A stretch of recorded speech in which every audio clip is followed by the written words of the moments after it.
Okay, so I've had quite the week, so I feel like painting. And we family has been painting our bathroom for a long time, and it looks pretty cool actually. You got this cool thing emerging, but it definitely needs some work. But the other thing I'm going to do is something that's crazy, and that is I'm going to build my website and not just like a little side project. I'm actually going to work on bradfrost.com, which is a project that I've been neglecting for a really long time. And so what I want to do is I'm actually going to open up my redesign of my website here. Now, again, so just to frame this a little bit, I've been a web developer for more than half of my life now. And my personal website, is sacred to me. So this is also one of the reasons why I haven't made progress on it, because I feel a lot of pressure to get this right. And so what I want to do is get over that. And I'm going to use this process in the way that I have been starting to work a little bit more. I'm going to try this out. So I am coming in here and I'm going to do this and try to be safe here. I'm going to call feature painting vibes, which is pretty crazy. Again, this is not typical for me. And so if I hit npm start, it's going to fire up a website. Fingers crossed. And I have all of my crap here that I have been using. Got to close out of some stuff. We'll leave a little zoom straggler. Okay, here we go. All right. So here's my website. I've intentionally been not styling it and stuff like that, but since I'm painting tonight, I think I might actually paint my website, as it were. And I've been doing a bunch of work on our design system here. So how am I going to go about doing this? So I'm safely in its own branch, so I don't have to worry about blowing anything up. I've got an 11D website, and I also have a design system called Eddie. And so this is what we've been like working on and chipping away at. And in fact, there should even be a V9 theme of Eddie, which is great. And you can see I just have this like salmon color, but everything else is the same. But let me just see if I come into, yeah, my semantic, there's salmon. And that goes to tell you that like and it's a work in progress. But I want to get this going here, right? So I've got my 11D website, but then adjacent to this, and this is what's a little interesting, is I'm now like working in multiple environments. Our design system lives in its own mono repo, which looks a little something like, gotta open it.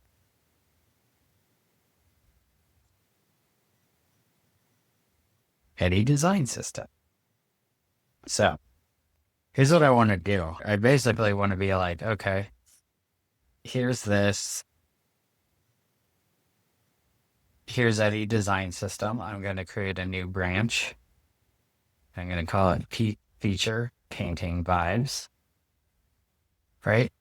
So now I'm in a safe place. So this is the beauty of Git. This is like something that we are even having like conversations like on like the client front and with some of our students and stuff, as you could tell that designers aren't as used to just being able to just come over into a new branch and just work. And it is free. It is like you're free to do whatever you want.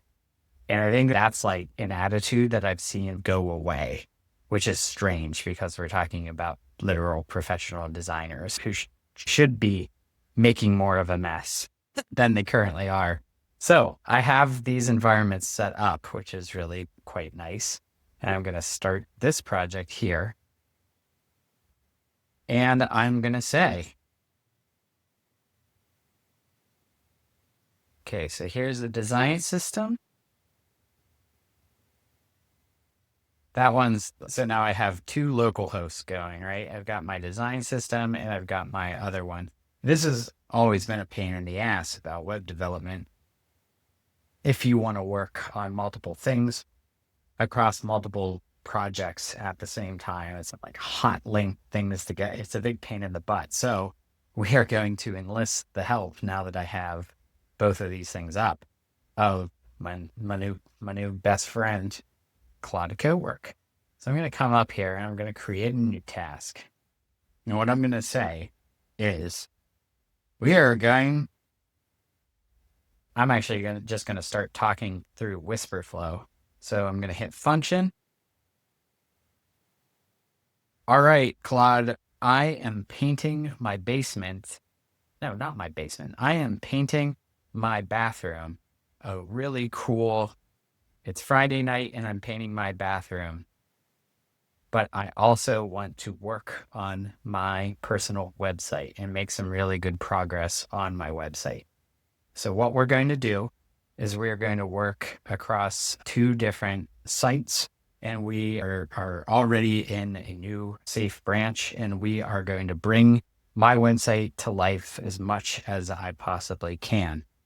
Where we're going to start is we're going to wire up our two sites, and then I am going to ask you to import the Eddy design web component library into our project. But let's get set up first. Here are the paths of the two websites we're going to be working in.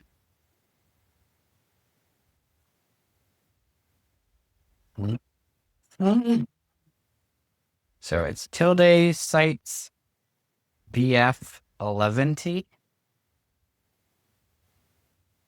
and sites Eddy design system. And I'm just going to say, eventually the components will be pulled in via NPM, but I want to work locally so we can make changes to both at the same time. Like NPM hot linking or something or other. Okay. So what this does is important, I think, is it's just, I'm going to just be talking here. And look at this. Hell yes. Friday night bathroom painting and website work, living the dream, Brad. That's right. You're thinking of NPM link, and that's exactly what I'm thinking of. So the next thing I want to do, okay, so it's asking for permission to get into my website.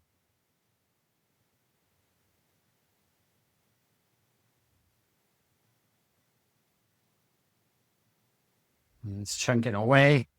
And this is why I'm like, oh, maybe I'll just work on my painting while it's like chugging away, doing stuff for me. That's why as I was painting here, I was like, this thing could be doing some work here. And I'm in a creative mindset right now.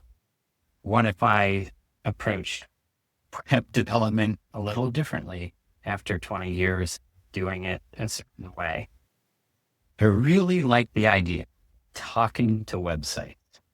It feels so much more natural, and it feels like a natural progression of where we've been going from punch cards and these mechanics, or what do you call them, prosthetics, right? Like a mouse and a keyboard. And we have already seen a generational shift from mouse and keyboard into touch screens, right?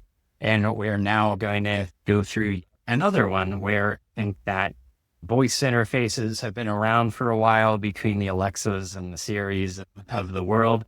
And we're already getting used to just talking to computers, talking to these things. And I think that it's really interesting to think about, what if I can create, not just as like a user of websites and apps and digital things. I've gotten used to asking computers to text my wife or my family, or to turn my lights on and off, or to do some other thing and have some more like sophisticated routines where I'm like home automations with Google Home and stuff like that. So I've gotten used to as like a user of computers, the user of digital things to do that. And so it's increasingly comfortable even for me, which is interesting. So I think that there's sort of something to that where there might be like a generational divide here, but I don't know, trying to stay up with the kids, I guess. Stay up late, even though my bones hurt, even though my muscles. But I like that idea. I like this idea of just like talking to computer. Let's just see. Speaking of talking to computers. All right. So right now,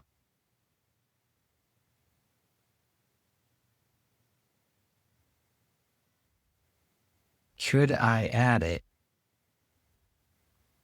Yeah, how do I add it? Okay, here we go. Eddie design system. Okay. Let me just go here. I'll share the package. Here's the package to give you the path. Ask for permission. And I'll grant it. Now, once we get set up here, this is where things I think are going to be pretty exciting. Because it just got it. There we go. I'm in. We're in. Okay, let me quickly scan the mono repo. Yep. Okay, great. Great. Great. Captain Paintbrush. Okay, here we go. Great. All right. Link them up. That's it. That's it. That's about as I just want you to understand how beautiful that is. I have been for my entire career wanting to just NPM link things together. Shout out to Brian Jensenmeyer, who I feel like was the first one who was patient enough with me to walk me through that process as we were working on Pattern Lab together. But NPM, just getting that shit to work is such a pain in the ass. I cannot stress enough how much of a pain in the ass NPM link is. Does anybody like manually doing this stuff? Like I've always been fascinated, and I thank you for your service if you are a DevOps person, because to enjoy doing that stuff is just, it doesn't compute for me. So the fact of the matter is like the fact that I'm able to just say, link them up, and it does it. It is like some freaking superpower stuff right now. Okay, so here's what we're going to do. And I'm going to hold function on WhisperFlow. What's the command? Hang on one second. What is WhisperFlow's command for? I can't remember. I should use it more, but this is a good, the hell is it? Oh, here we go. Shortcuts. Hands-free mode, function and space. This is the more you know moment. Okay, here we go. So I'm going to come back in the text box, command or function space.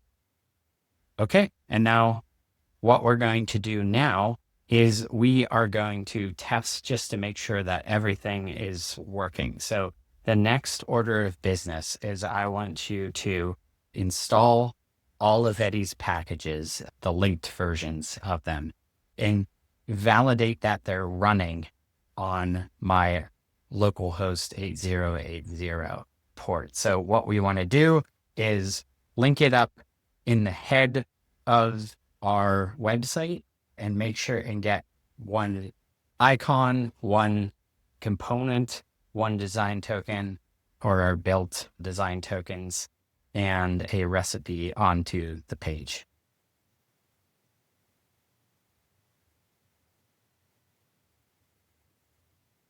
Okay. So that translated that. And great. So it's going to do its thing. And with all hope, we'll get my design system into my website, which seems like a pretty solid place for it to be. And yeah, we'll see how this goes. But in the meantime, paint some more because that's probably at least a little bit more of a computer intensive task.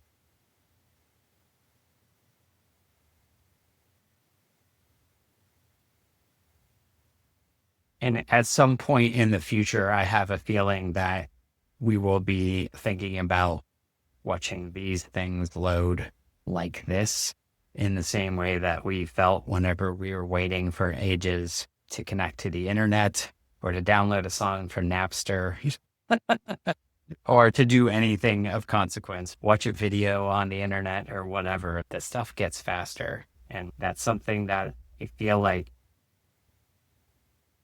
I think that there's a lot of people who really they know it at the end of the day, but at the same time they don't want it to happen. And there's a little fear there. And I share that fear, but it's also there are certain things that I think are like important to call an inevitability, which is computers get faster, things get more efficient over time. And something that I do get worried about it because it's just like we're already orders of magnitude like outside of our depths, like evolutionarily speaking. So can we handle so much scale and speed? And these are not natural speeds. Right.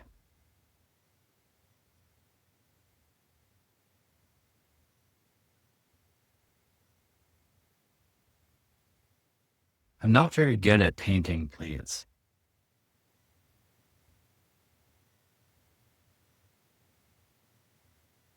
So when we moved into this house, we were just white walls. And my wife started painting this really cool kind of these things that kind of look like banana leaves. And that's what I'm painting here is we made the executive decision because when we moved in, this color blue kind of matches the tile. But this has been a project that's like almost like 5 years in the works, like very slowly, I love projects like this where you just pick back up on them when you feel like it. That's a very healthy place. Yeah, it's here. It like, it gives us a little joy. But now it's going to give us a lot of joy, or whenever we're done with it, whenever we feel like we're done with it, it'll give us a lot of joy. I like that. There's an iterative nature to it. There's very much a digital corollary in there right now too, where it's yeah, just get comfortable with making progress one go at a time, and tomorrow is another day. Then you can make more progress. Something went wrong. Oh no. All right, let's try again. I don't feel like giving it any more instructions, so that we'll let it sort itself out. And screen sharing. I am computerized a bunch of intensive processes on. Recently got a new MacBook Pro fully loaded MacBook Pro simply because it's my computer is just chipped in left and center. And for whatever reason, the form factor of the Mac Air loved it so much and never wanted to part with it. At the end of the day, I really had to come to terms with my idea of doing a full blown media company here that I'm trying to do from here. One of my here, all video recording, editing, yeah, like generations. And I like do that for a living. That's done. Make sure you run your own business there. You need your tools to work. In order to do work, you need to have your tools. And I really feel for the people who, at their respective workplace, feel like they're not able to use the tools. I know of several places that only recently converted their design over to, for instance. And man, oh man, I feel like struggling at that level for a tool that's been an industry standard for like close to a decade. Whew, that's a lot of pretty rough.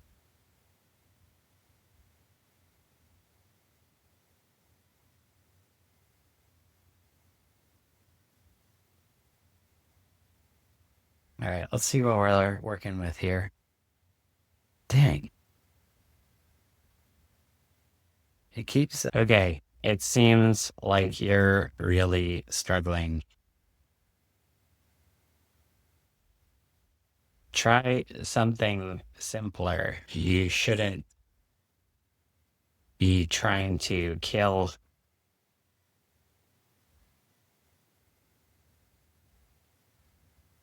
things in sight or anything like that. Just link it up and include the components and build tokens file for EFWV9. Let's try that. I clearly just letting it do the exact same thing again didn't yield me good results. Something went wrong. Huh.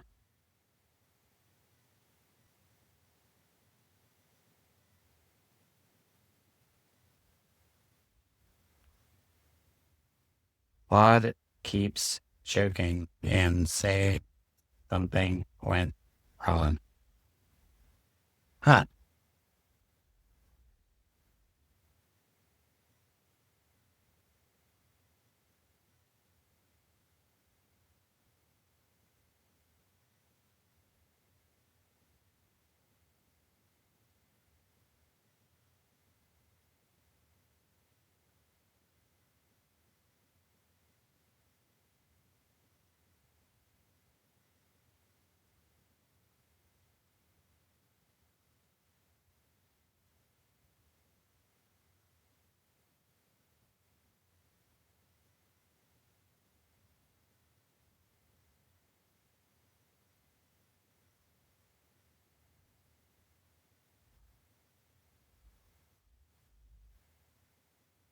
Okay, I think that I'm gonna try to start force quit. Oh, look at that. Hey, it did it. It actually freaking did it. It's just choking or dying for some strange reason. Okay, attach logs. Okay, so now I'm gonna say, all right, it actually looks like you got things set up, but are you functioning correctly?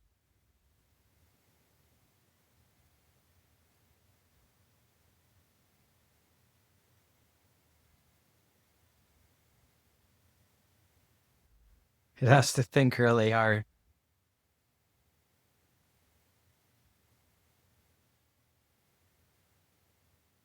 Okay, so let me just check.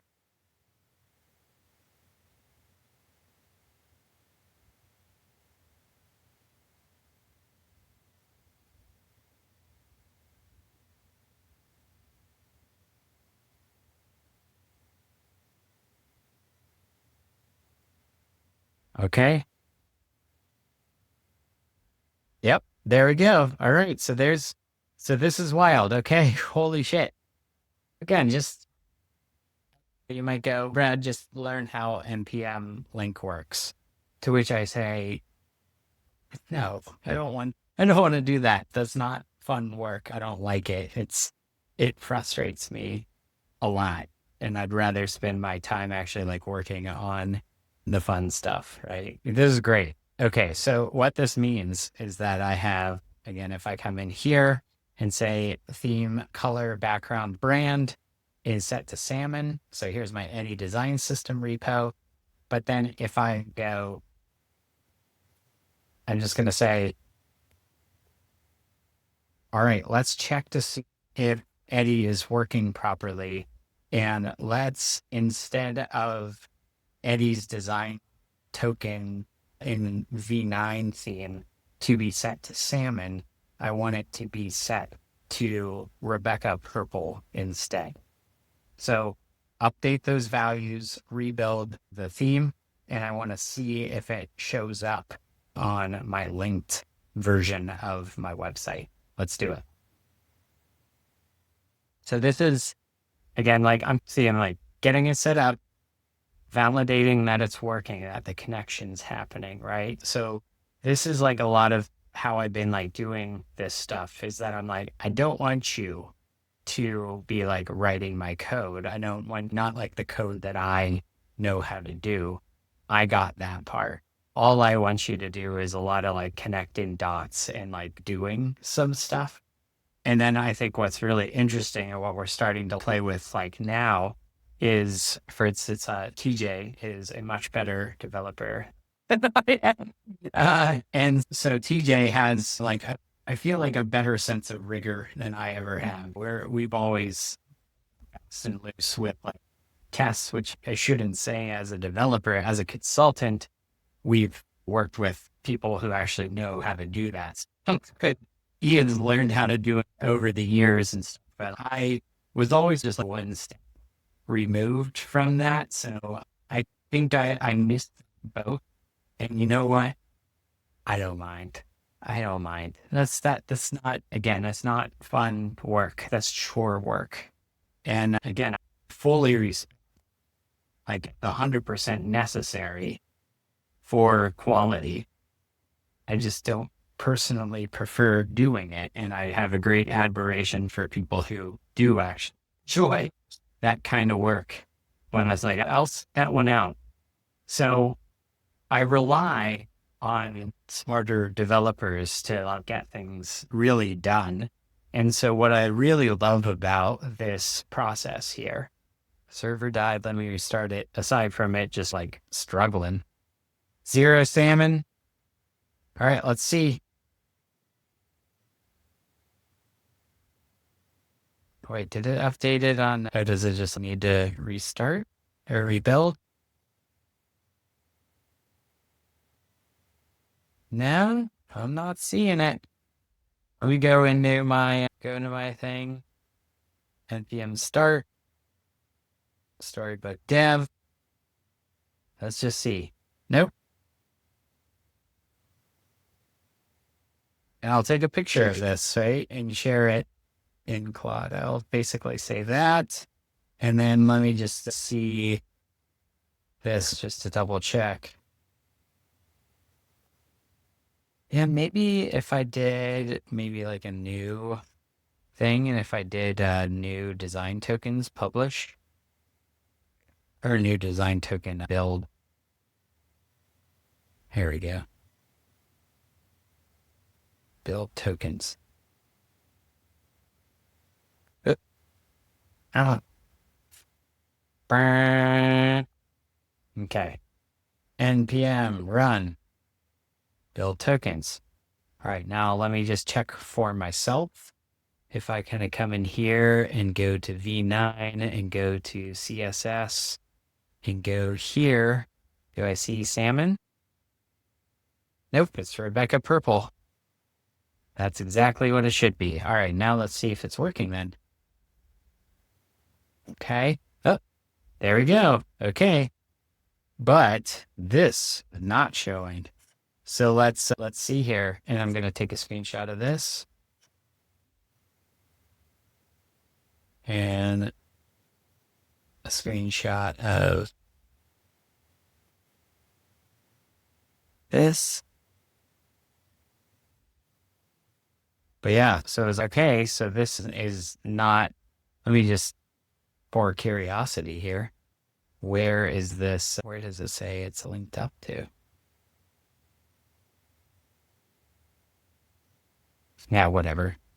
I don't feel like looking it up. I'm going to say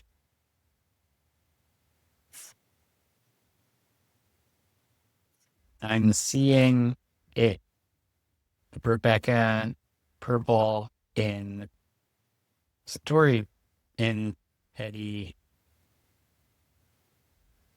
nine tokens attached his storybook. I had to rebuild the theme, but I'm not seeing it in EF 11D. I'm wondering if it needs to, I need to be like hot. What do I need to do? It's almost like hot module reloading.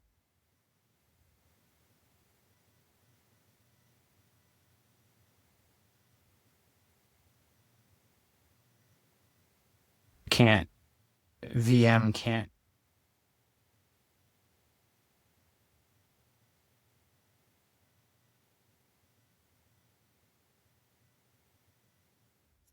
You know what? Okay, what we're going to do instead, I think that linking things together is too complicated for right now, even though we technically have it.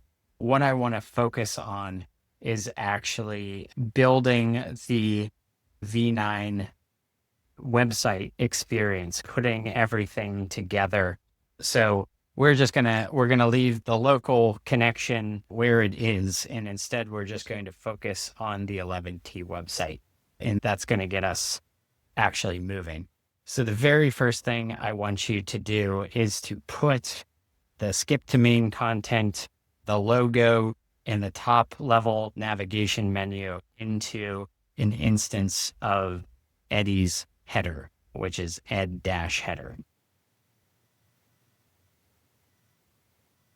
Hit stop. Okay. So those are my instructions. And so, yeah, so I'm basically saying trying to do work in both places at the same time seems to be not super right. But at the same time, I do want to crack that code here. And it's, let me see if I could get the Eddie header component right. That sounds good.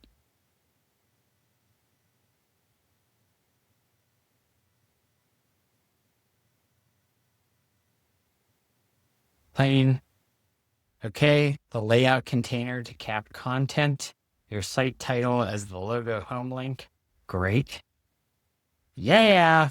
Oh, yeah. And look at that. I went through and I like updated, I like reflected everything that I need like in my navigation, all of the different things that I get up to. And holy shit, that is a lot of difference. But okay, so this is working. Fantastic. Okay, what do we want to do next? I'm going to say, hooray, that worked. Okay, the next thing we want to do is to wire up the body styles in CSS to the default design token background to get my cream color in there. And also remove the Eddie design system test that you created to test that the components were showing up properly. Where did it go? Okay, here we go. Okay, awesome. Yeah, all right, that's doing its thing and come back and keep painting. But yeah, this is pretty cool. Basically, what I'm able to do is just talk web design while I'm doing other things. And I have a good understanding of what's going on. Again, I'm doing this in like a safer environment, right? I'm on a clean Git branch, so I can do whatever I want. But also, like, I know the materials, right? Like, I know the raw materials. I set up the 11D website. I set up the design system. Like, I know, like, what I'm working with here. These are my design materials. So, like, I feel like doing anything particularly reckless or irresponsible here. I just am like making forward progress and moving things like closer to something rather than nothing. Okay, done. Two changes. Awesome. There it is. All right. I am going to say, let's make this better. I'm going to say, whatever. I was going to do hot module reloading, but maybe am I going to regret that? Or do I just go for it? Awesome. All right. Now let's get all of the default typography in there for headings should be heading typography, design tokens. The body text should be mapped out to all of the body defaults. And let's make sure that we get the actual font families installed from Google Fonts.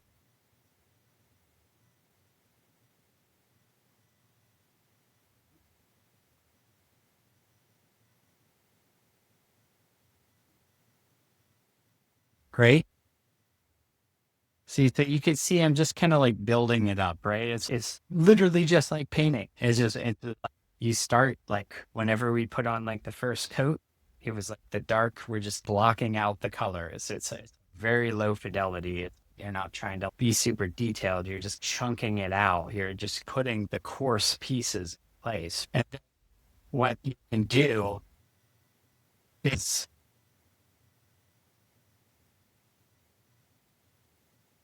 just keep going. Like you just keep iterating over these things. And just like with paints, I'm able to just have to worry. Like I worry more about making a mistake with the paints than I do with this, right? I can always just Command Z or throw out this get branch altogether. But even with paints, if I make a mistake, you just do another iteration, go over it, you fix the mistake, right? It's really all there is to it. There's so much like fear wrapped up in people's heads, I guess. Bodies, souls kind of get in the way of making progress because they're so afraid of doing something wrong. Express how many professional designers work with, professional developers that I've worked with who are afraid and tell me as much that they're going to do the wrong thing. And it's just really, it's quite, frankly, it's not a knock on them, but it is striking to me as like how do we get to this point where professional designers and developers, like literally creative professionals, are at a point where they're just so terrified to make the wrong, to design the wrong thing. There's an old Draplin at this. If you've ever seen Draplin, he a bunch of like Skillshare courses. I remember, I don't think I've actually seen any of them for real, but it's videos. Um, and he will like just blast out like 70 copies of an idea of a logo. And it's just like him and Adobe Illustrator just like going, bah, command, like copy, paste, blah, blah, blah, blah, blah, blah, do a new one. And it's just the most like beautiful thing to just see just a total freedom and lack of fear to do something wrong or to think that there's one right way to do it. It's like when you're in a certain space, right? And you're just starting to get something going, you're not meant you're not meant to have it figured out. You're not meant to have a full idea.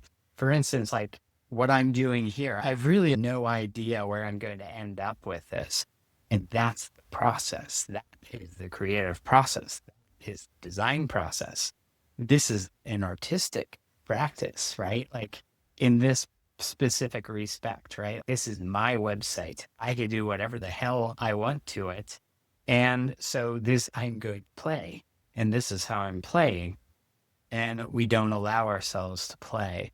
And the organizations that we work within don't allow us to play or maybe don't encourage it, don't know to encourage it. don't know that's like what you're supposed to be doing. And I think that there's something really beautiful in that opportunity because I don't think that it's all very intentional.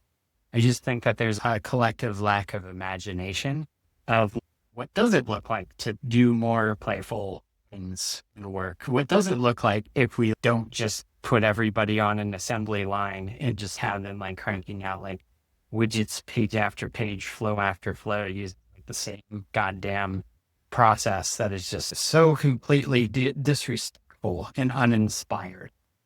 Like, it's just speaking truthfully, man. Like the design process, as I've seen it evolve in organizations, obviously is like that. But I don't know. I think it used to be like, oh, like even in startups, like it's not like that. And I'm like, maybe. But also, I think that there's like a whole lot more pressure, and there's a weird pressure in startup land and stuff as well. I'm less familiar. I'm speaking out of turn here. But I will say, for the overwhelming majority of more kind of established and larger companies that I've had the good fortune of working with, I'm just, man, oh man, things could be so much better. Things could be so much better. It doesn't have to be so gross. Like, it doesn't have to be so mechanical. It can be fun. It can be creative. Okay. Here's me. Fantastic. So look at this. Look at this. Okay.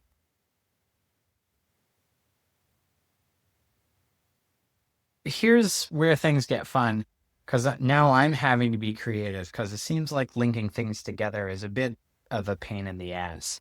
But I really want the ability to create my own components in addition to the ones that I have. I don't want it to just be like a brand new thing. So actually, here's what I'm going to do.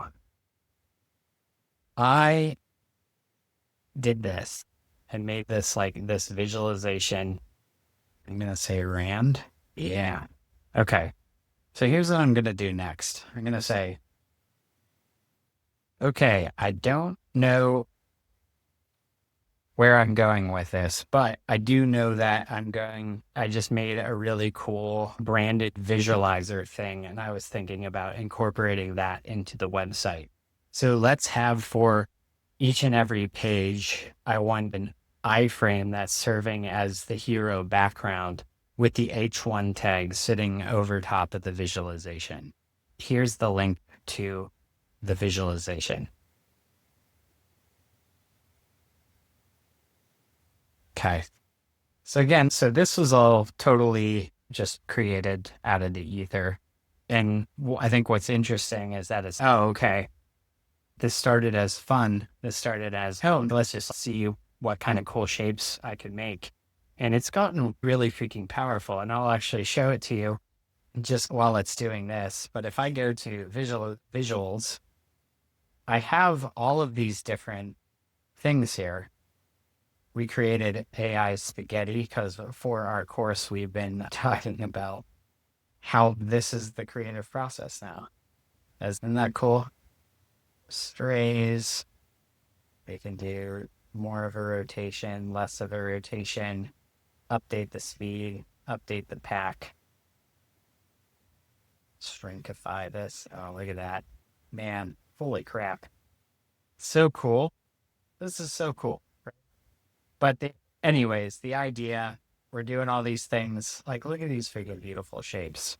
I'm like, why wouldn't you want that on your website? This is freaking amazing. So let's see. Okay, it's still compacting, but I'll show you some of the stuff while we're still waiting. I made like this like text overlay and I made it so you can have a quote, right? So I could say design is the rendering of intent. And I could say Jared Spool. Oh my God, I can send like love letters to people. I could send like love letters to my friends and heroes with a cool data visualization. So say that quote mark color. Okay. So you can kind of see, I don't know, I'm going to turn off the, should it be, I think it should be, this shouldn't be on the, there. Oh, that's more balanced. And then I could add an outline to it as well. Just to, look at that. I'm gonna, this is pissing me off. Holy shit. I personally think that this is amazing. I think it's like beautiful. Maybe I should not quite.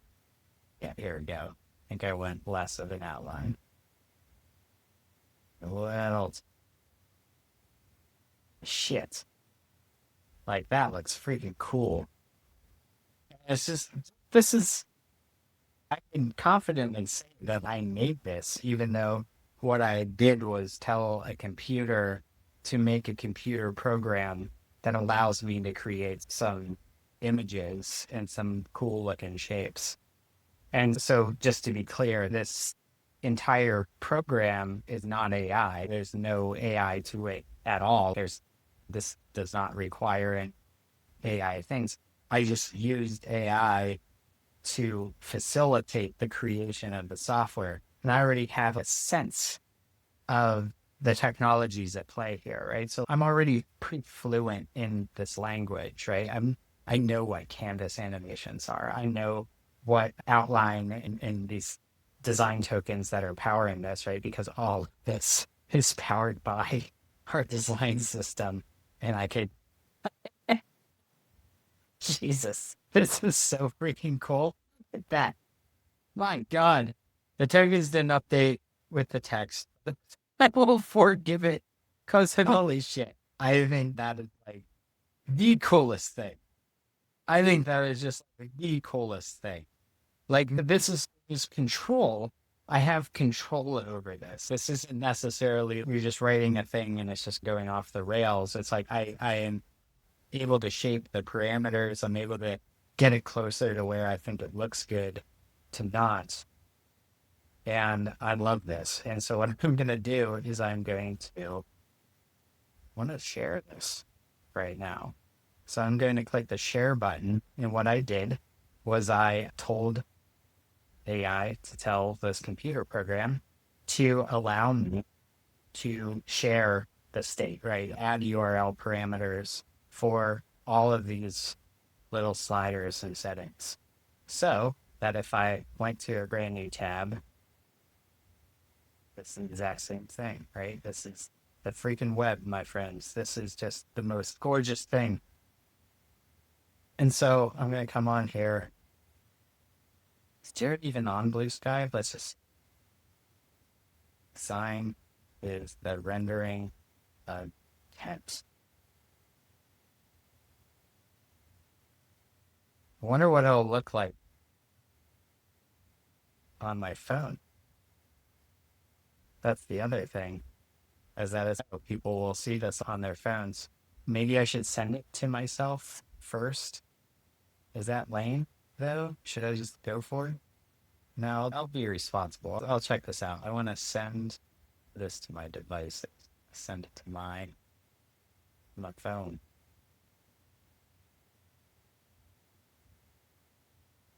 It'll work? Heck is it? Ah, open. Okay. Oh, oh, I shared the wrong thing. Okay. Test, send, iPhone.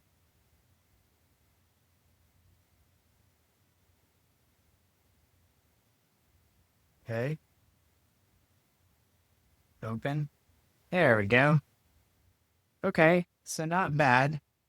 It could be better. Maybe, oh, maybe it's a scale thing. That's what it is. It's a scale thing. I think what I want to do is I want to shrink. I'm going to shrink this down a little bit. This is responsive design in 2020. All All right, and I want to do a scale. I want it to be like this.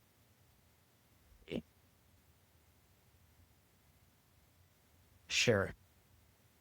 Okay, so now I'm gonna share this. Share. That's the thing that I'm going to share with the world. Paste this. I need to work on this thing. This is like one of the biggest things that I have been needing to do.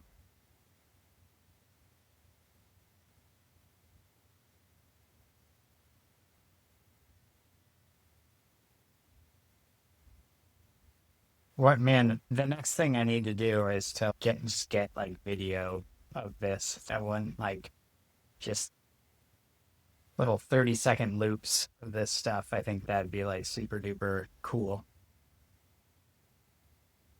Okay. My computer is going, oh my God, look at that. Dude, dude. That's like the one events. Oh my God. Hell yeah. Oh my God. Hell yeah. Look at this. Holy crap. Dude. Shit. Okay. What do we do with this? Why is it? I don't want it to say Brad Frost on each side. That one's a little lame. Yeah, so I want the I'm gonna say that looks freaking awesome. What a great start. All right, let's build on that. I want to, rather than the name Brad Frost being in the hero, I want it to be the H1 of each web page to basically make it dynamic. Do that and be sure to center align the title XL or the largest title variant for the H1.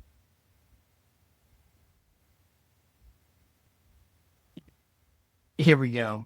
So this is cool because this is basically just me starting to tell this what to do. Okay, I know that this is left aligned right now. I don't want that. All right, center aligned it.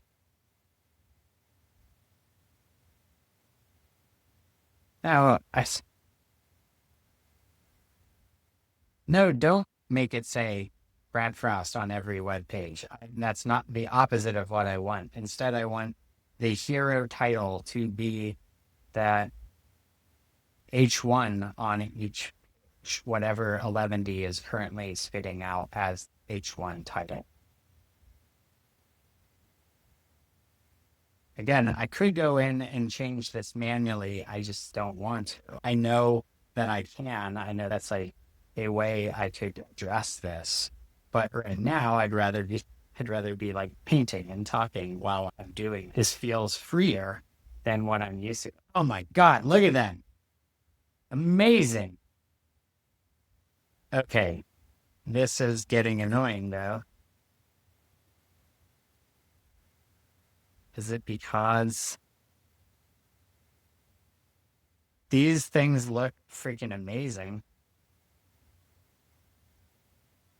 I'm gonna say, I'm gonna say it's still showing up.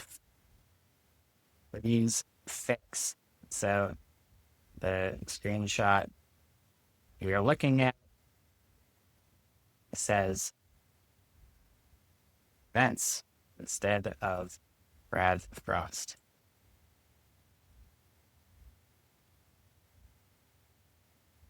Okay, so it was literally listening to the word title. Let's also fix the title on each page. Should read as name of page Brad Frost.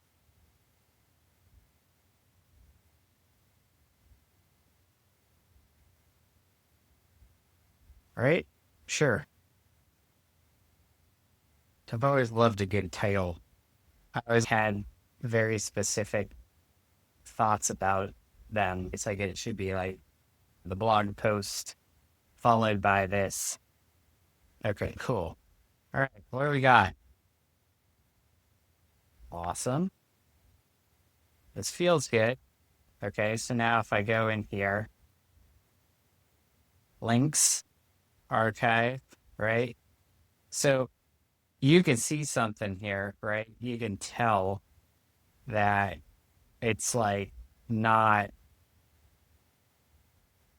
this color isn't going to cut it, right? For something like this, it will, right? So there's like a number of things I need to be thinking about as far as like how I'm going to do that. And we've done this a bajillion different ways over a bajillion number of years. It's like how do you get the thing to stick out so it like doesn't totally blend in with what's going on in the background. Very clearly, there's something going on in the background on these pages, right? Dude, this looks so cool that once I get this out of like boxy territory, man, let's just do some cleanup stuff. This is annoying me. Okay. All right. This is looking fantastic. What I want to do now, though, is I want to hide the skip to main content using accessibility best practices, the old hover trick, all that good stuff, or focus trick, not focus and not hover. I also just want an orange dot in my orange brand backgrounds token as my logo. Right now, the word Brad Frost in the header is this very, very squished piece of text sitting next to the primary nav, and I don't like that. So fix that and add a gap to separate the logo with the very crowded primary navigation. I also want you to create a new design token that we're going to use as a scratch pad. And I want you to triple the size of the font that is being applied to the H1 tag. I also want it to be all lowercase, and I want it to be the knockout text color. So a light color, not the light cream color, not the brown. And then from there, yeah, let's go from there. Finish and paste. All right. Oh no, sometimes it just is like a jerk. I know that I like I think that I could just talk to it, but or maybe you can.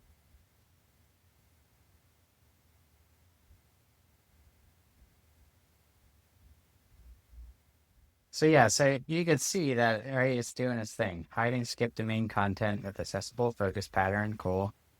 Replace logo text with orange dot, cool. Add gap between logo and primary nav and header, cool. Verify that all gender changes render correctly. Sounds good to me.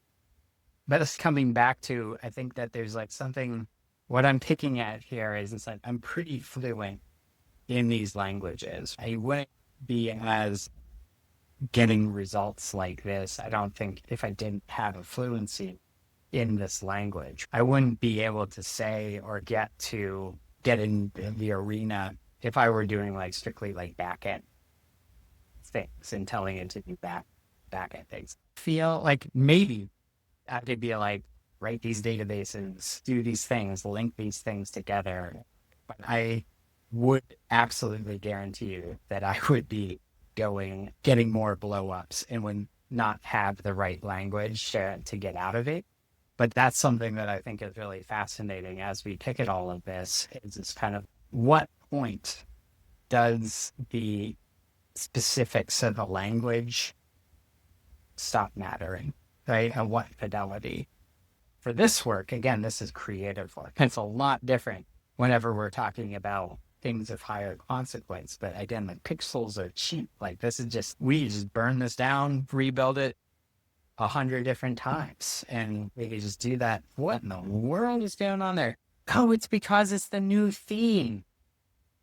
Oh, beautiful. Look at that. It actually did the thing. Okay.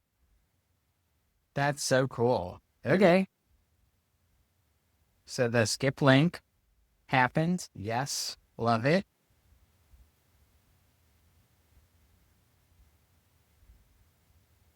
Amazing.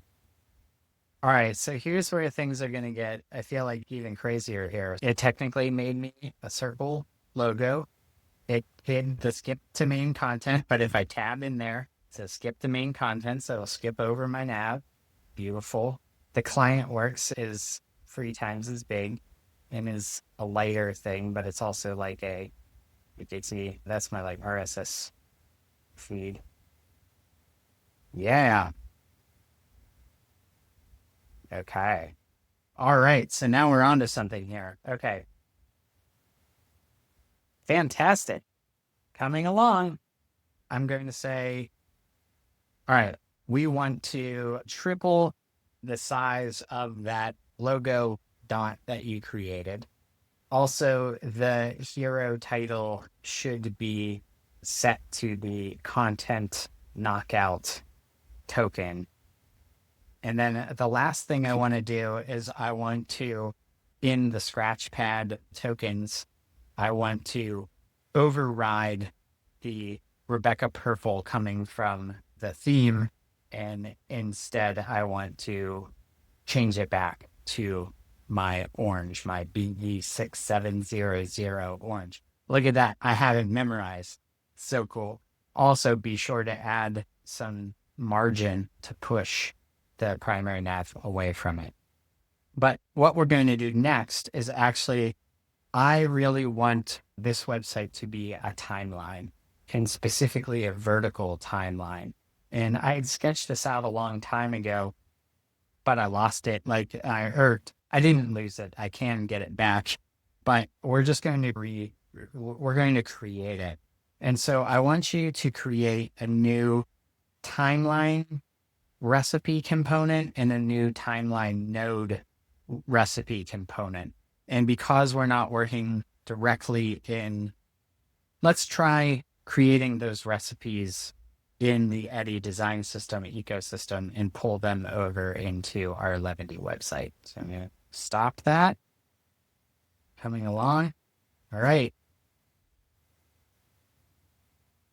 So just to be clear, it's like what we're looking at here looks pretty cool. I feel like if I were to like clean some stuff up and hit the publish button and obviously make sure that it's like sound under the hood, I think this would be a website that at least some people would be happy about.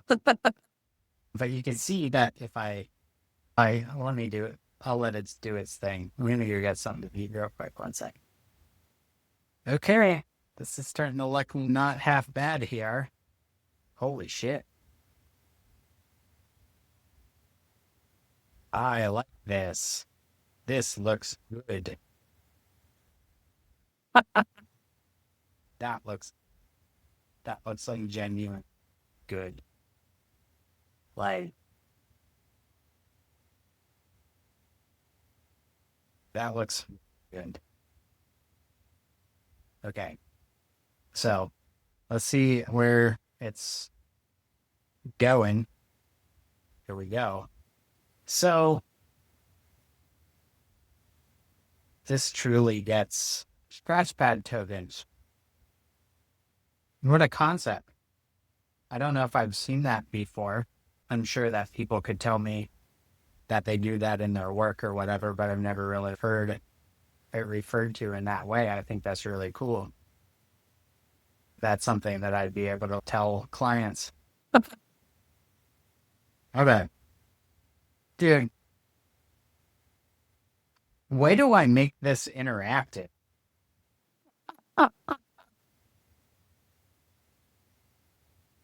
As you like hover over it or as you like whatever. It just is so cool. And like I could configure these things however I want, right? So I could create an array of like literally any of the ones that I really like and just like favorite it and then have it pull in as one of the hero areas. Jesus, that's really cool. Artwork thing. Where is it? Milestones. Random. Oh my God. Out of here. Do I have contact on here? No. So we're going to get into this here in a second. Okay. I did a vertical timeline to the homepage. Oh, okay, here we go. Yep. Okay. All right, here we go.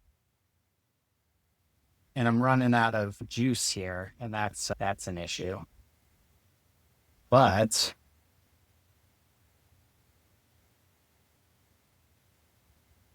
so this is beautiful. Look at this. Okay. All right, I'm going to say fantastic. That looks great. What we want to do is center align the timeline on the page.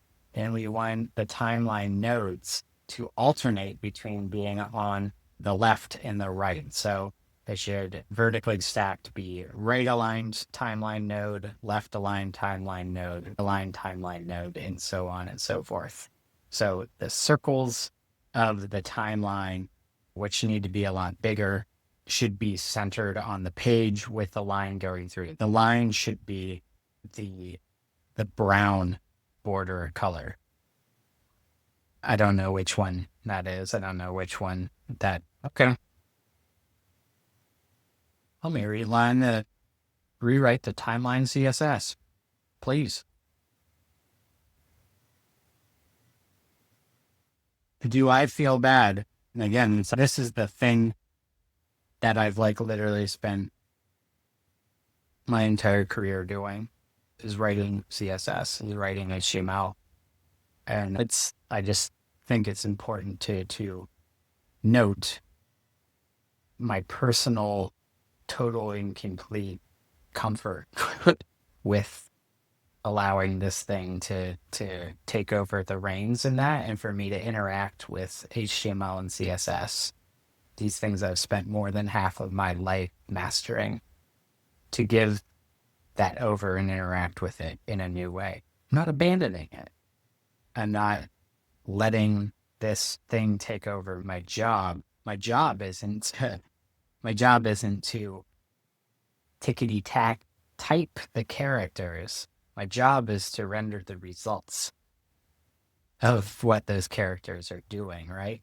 I don't really want to have to tickety tack as much. I just want to be like, I want the thing that's in here to end up there.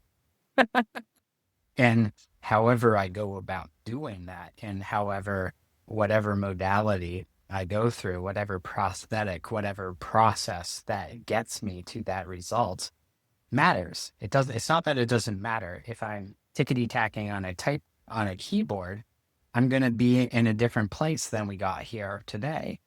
So it does matter. And I'm not saying it doesn't.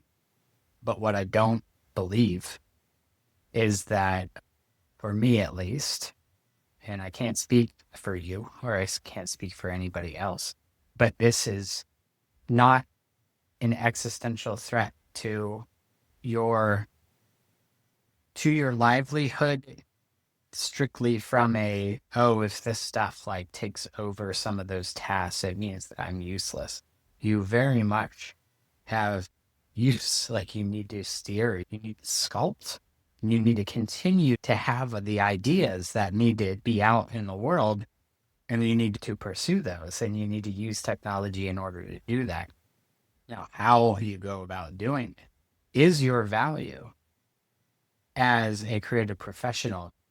Your ability to sharpen a pencil and hone the pencil and get out the straight edge and draw a straight line? Or is it what that line represents?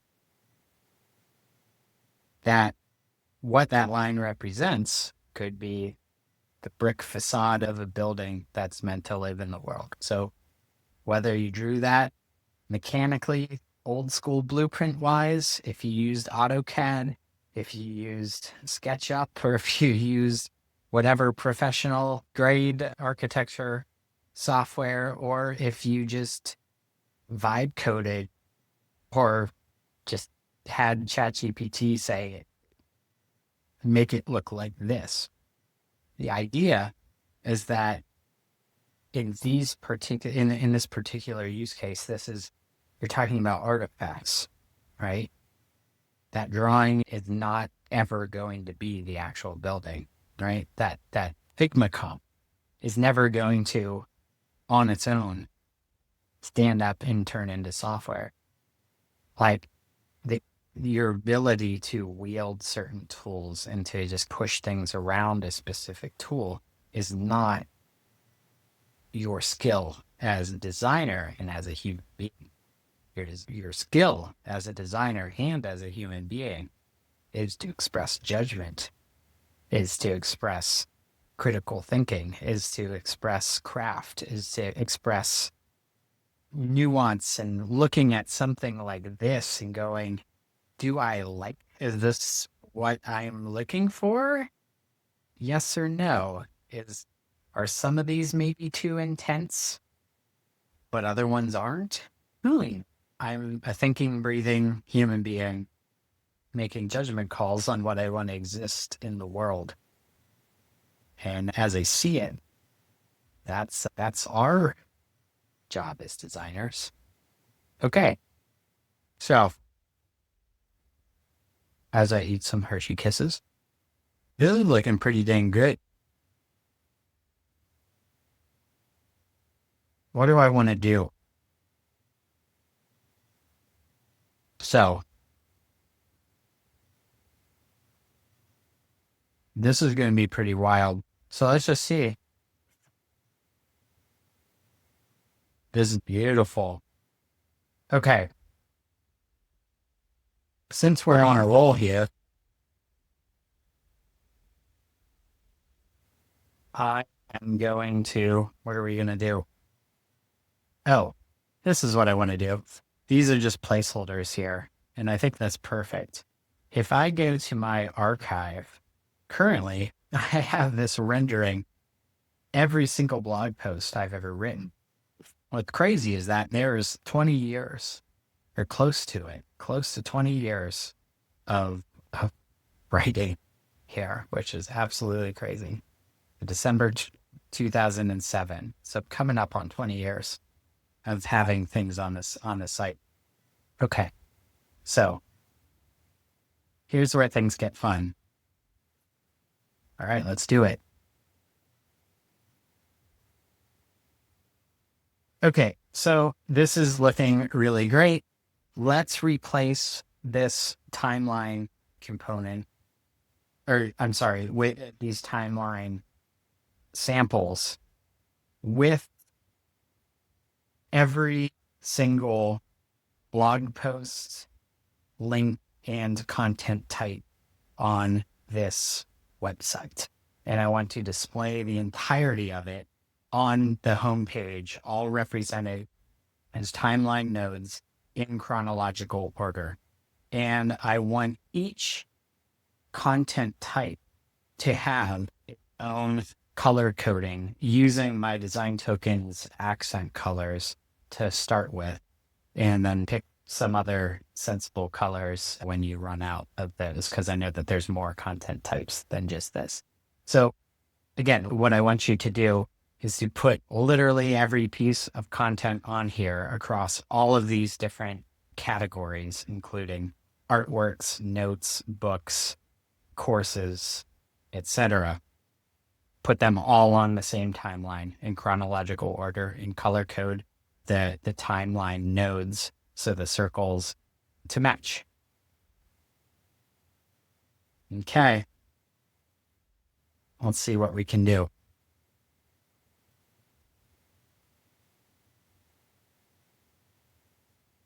Chugging along. In the meantime, I will continue to paint, to do some painting. And yeah, stopped painting because it's actually ended up bearing some pretty serious fruit here. So that's cool. And I think I can't stress this enough. This has been this project that's been just like looming over my head for months and years, and quite literally a decade, right? Here is my website right now. And this thing is about a decade old, which is really crazy. A lot has happened since I made this website, right? This isn't just my personal website. Like we're doing all of these courses. Like we're like running a freaking operation here. So my website is not just here's my Rinky Dink website. It's no, I like need this thing to do some work for me here. So this isn't again like an off to the side project. This is really like the crown jewel of like and literally anything that I make. So I want it to be good. And when I like look this and I'm like, does this look good? This is coming along. There's like definitely something going on here that I like. Like strictly from a design perspective.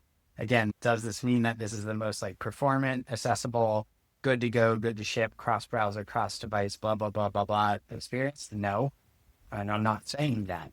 But this is an important step in the creative process, right? This is that kind of just I'm free. I'm free. I'm like literally just like talking about what I want and getting closer to that thing versus not. Oh, look at this.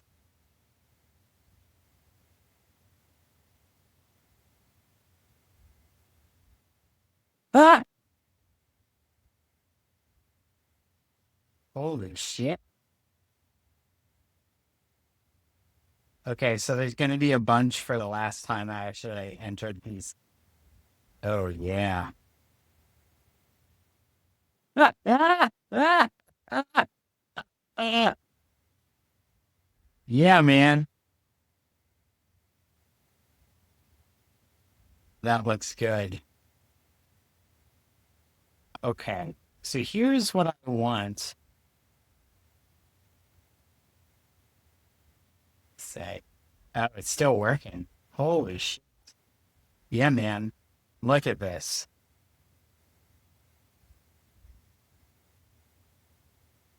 Here's Chris's article about even that looks good, right? Put some like container units on that, some viewport units on that, so it like always feels proportionate or proportional. All I need to do here is just like tap that in my like layout container component, and we're already there in text passage component. Yep. I don't think this is half bad. All right, where are we here? Edit the custom timeline collection that pulls in every piece of content. That's smart. Color coding, legend, homepage. Very cool. All right. And my family just came home, so I'm gonna stop recording now. There we go. Thanks for watching. All right, I'm coming back to this because we're making good progress, but my computer was dying and my family came home. This is good though. I have more screen real estate now, so I can do stuff like that. Did Moom stop working on me? Come on, Moom. What's going on? Anyways, why isn't that working? Why are computers hard sometimes? Sometimes they're easy, sometimes they're hard. They're normally not easy. I went through and I updated some of these things. You can see I had some like dead data because I was testing some integrations with Notion, which is what I'm trying to use for my blogging content management system. Maybe if we get far enough along in the aesthetics department, maybe we could even switch gears and try to do that stuff as well. Okay, so check this out. I am going to say, so I really like this. Okay, so so all of these things, so I got some data sorting to do. These are all books that I have right here, but these are the books that I've read, and I'm stealing this from my pal Dave Rupert. I don't even know if yeah, he does have it on his. There you go. Totally still thank you, Dave, for all of this. There we go. Warmth. Yeah, it looks similar. But anyways, I had this concept for the website a long time ago to make this one giant timeline, which means everything. And it means that this looks more like a traditional blog or traditional website. It's very clear, it's very practical. And I think it might be worth sticking around, but we're going to take this a step further here. I'm going to say, okay, this is great. Now let's apply the same color coding to the corresponding primary navigation text colors, right? So that everything is color coded. Remove the key and instead apply it to the primary navigation items. Also, text transform lowercase all of those primary nav items so that everything's lowercase. What I also want you to do is something pretty ambitious here. On page load on the home page, I want the hero to be a circle, a big circle that takes up about like 80% or 70% of the viewport width and height. All right. The entirety of the circle should be present in the viewport. And the H1 should be in the middle of the circle. Keep the iframe visualization, but it should be masked to be a circle. And what I also want you to do is to load in the dark tokens, the dark themes token, which is BFW dash dark, I believe. And we're going to swap out so that the body background color is a dark and it's lighter text sitting on darker background. So to recap, a sphere, or I'm sorry, a circle for the main hero, a masked circle, and it should look like the timeline extends right into that large hero circle. I want you to change the color coding to the primary nav, and I want you to kill the key, and I want you to lowercase the text. I think that's everything.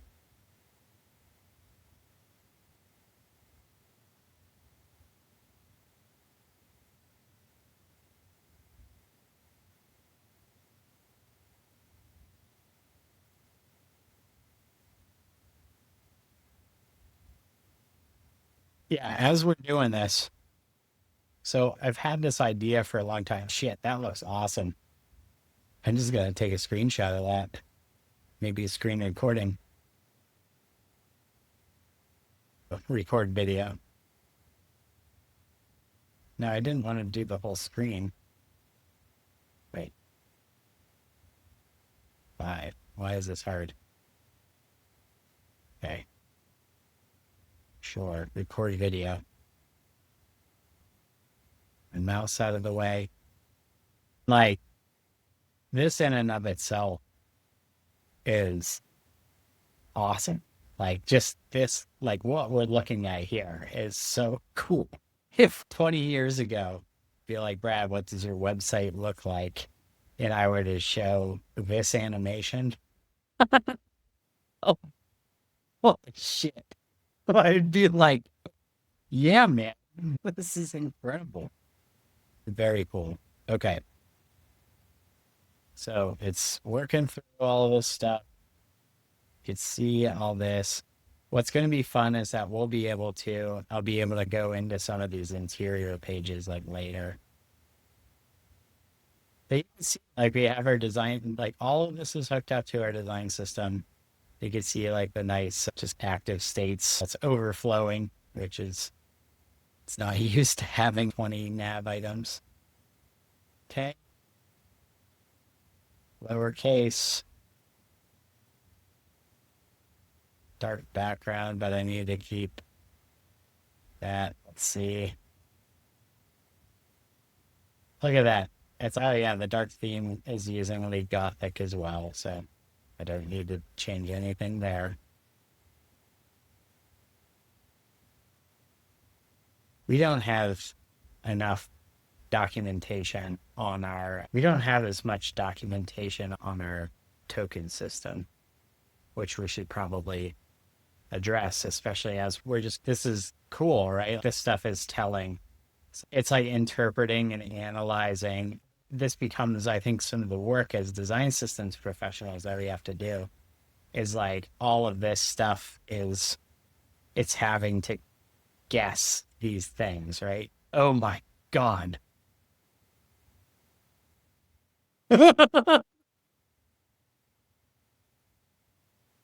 Oh my God.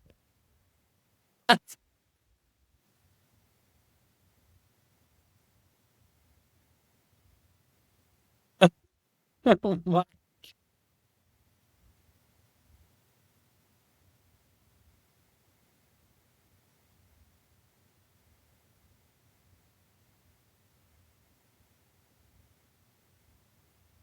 Holy shit. It's still, oh my God. Let me just change it to, holy crap. That looks awesome. And still, please swap out the tokens. I still see the cream color applied as the body background. It should be the dark brown in the PFW.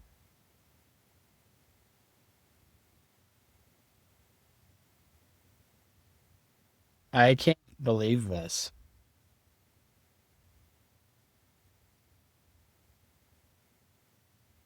Oh my God.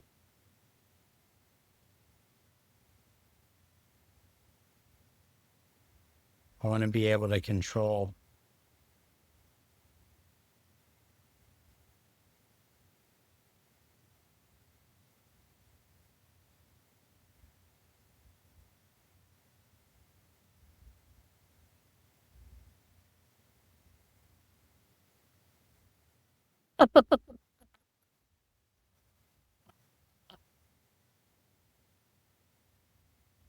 Through all my books.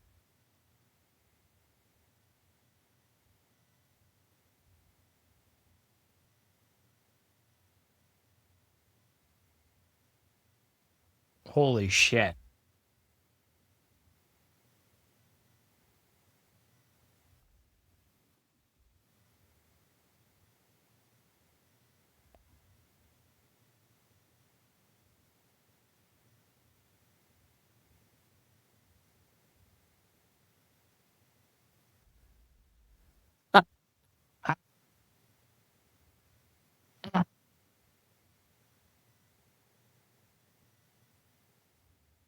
Oh my God.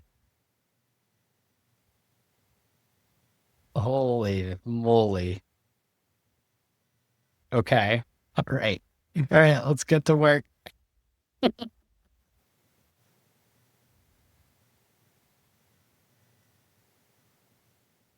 Okay. I still need you to lowercase the primary nav items, and I need you to color code them according to the collection type. So it should be the content tokens should be overridden to match the appropriate category. I also want you to kill the timeline legend from the site in favor of the top level navigation. I also want you to go through and I want you to lowercase all of the blog post titles or timeline titles. And I also want you to add a really cool intro animation as the timeline nodes come into the viewport. I want them to either kind of fade in or flip in or feel like they're coming in from space. And I want them to maybe like a genie effect or some sort of shrinking, some combination of opacity, scale, and transform or something like that. I don't know.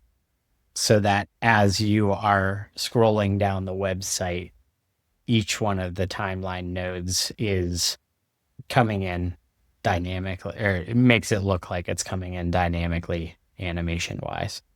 The other thing I want you to do is double the size of the timeline node. Oh, I also need the big hero unit to be, I need the line to be behind, or the timeline to be behind the hero. Right now, the stacking order is off. So make sure that the hero is always on top. That seems like enough for now. Holy shit. I'm like, I'm genuinely like blown away by this. So here's like the bookshelf, right? So this is like what I want to. I'm basically going to be. I'm redoing my entire website. That the whole concept. Oh my god! Oh man, this is so cool.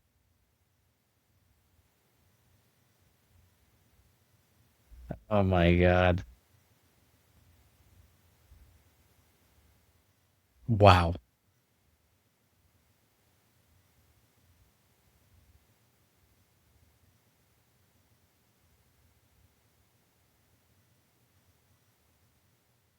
This just like unlocks. I have so many thoughts. I have so many like ideas. It's just like stunning. But anyways, okay. Oh, wait, did that not? I thought that this thing was working. It didn't paste in there. Okay. I got lost in just looking at this thing. That's it. That's probably a good sign. Right? Concerts. So yeah, so here's like the big concept that I've had for this website for a long time from now. As time has gone on, I've learned that time is really the only like durable means of categorization, which is to say, I have struggled for years to have a timeline to classify or to categorize my information architecture for life. And I always struggle to put things into buckets, and it's very hard to split apart. And so, what I've learned is that as time has gone on, I'm like, oh, time really is the only constant. Time is like the only thing where it's in this moment, I'm doing this, and I'm also like not doing this at literally the exact same time. So, time is a very good, like, way to filter or display things simply because time is the only thing that just like moves forward in a linear progression. So, yeah, this is so cool. Oh, I have so many ideas. So this is happening where it's just like, oh, compacting our conversation so we can keep chatting, and that's like a token use thing. And I updated to the max plan a while back. It was like, do you want to do this? And large part because I was doing kind of stuff like this and not being super judicious with the use here. I feel like, yeah, it was a very worthwhile upgrade and feels like this isn't the place to save a buck or two. I'm like, no, this is like money well spent, money damn well spent. Dude, this one looks so good.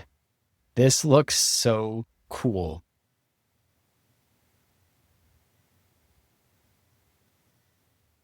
Like, I could just look at that.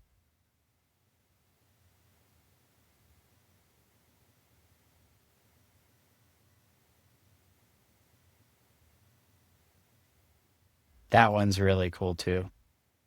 Any of the sort of like circular kind of breathing ones are really cool.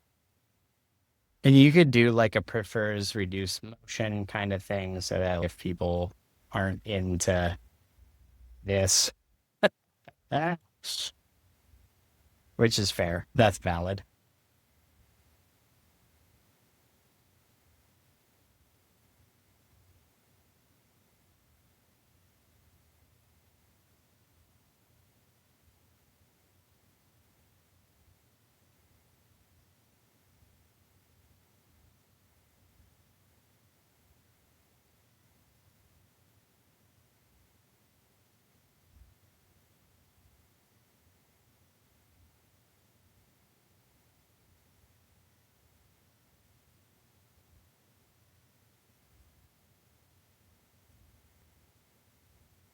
Damn, that looks cool.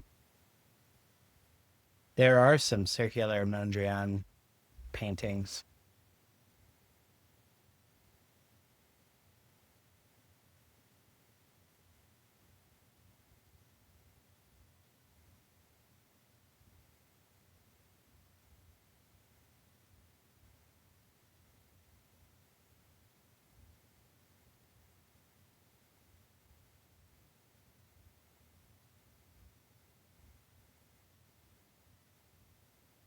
You know what is good? Looking at Mondrian paintings instead of having to write Webpack configurations.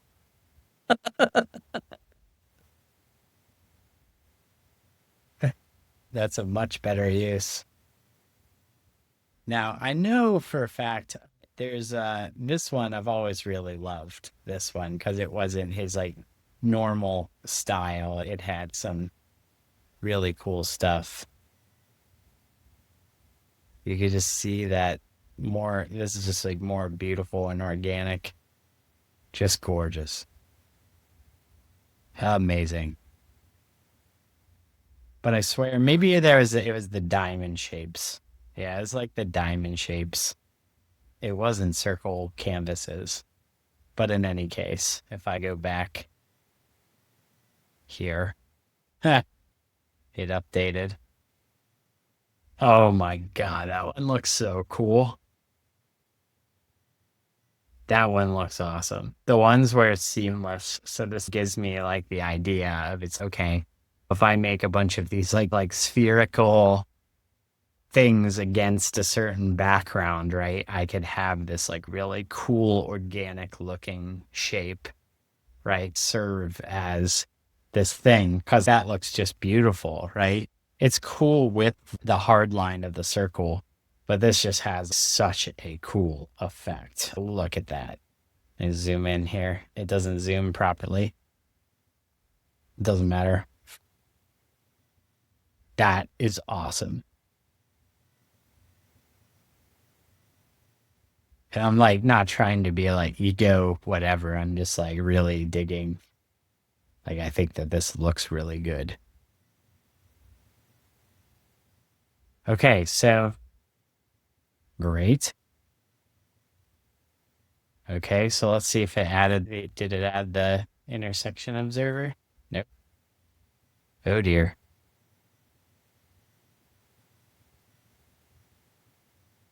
All right. It clearly is getting some stuff wrong. I told you to remove timeline legend. Maybe I'll actually go into my code editor and take care of that myself. Oh, is something happening?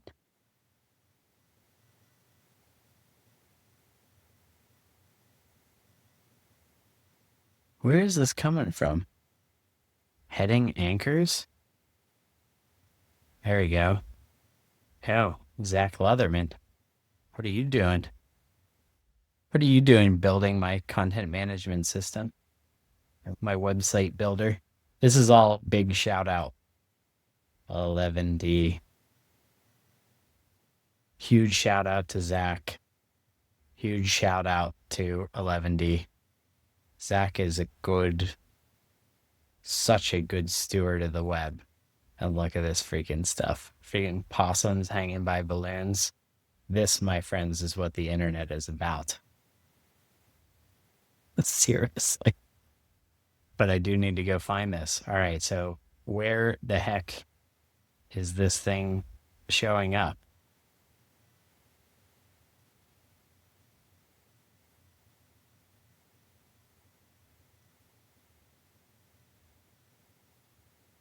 Okay.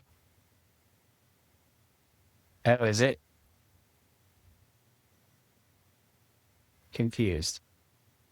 This? Why is that the only thing in Maine?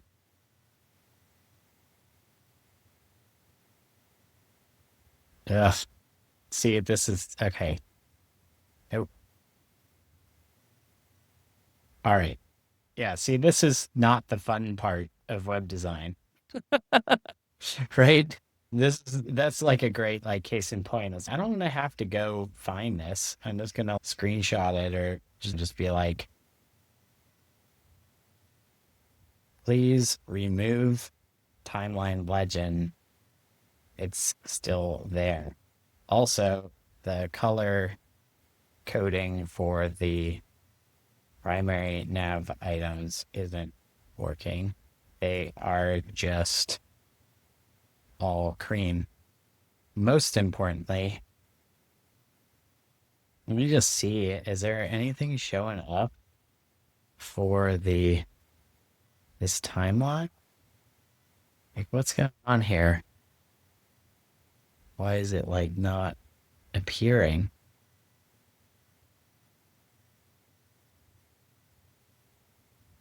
Is it because of the animation?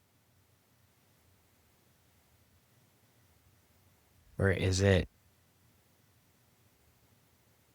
oh, okay? Well, that's all shown up there. Okay. Most importantly, the timeline nodes aren't showing up. I'm wondering if it's what you were doing with the intro animation, but none of the timeline nodes are showing up. So get that to work.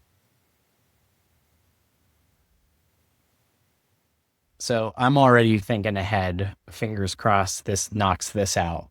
But what I want to do is I want to have it so that every time you're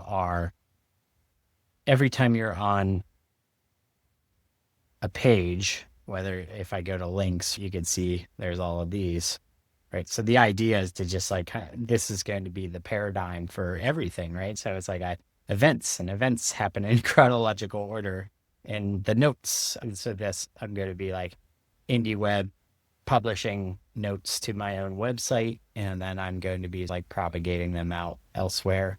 Shout out to Adam Argyle who I feel like has like really good notes and has just feel like very like seamless to the point where I'm like, look at this.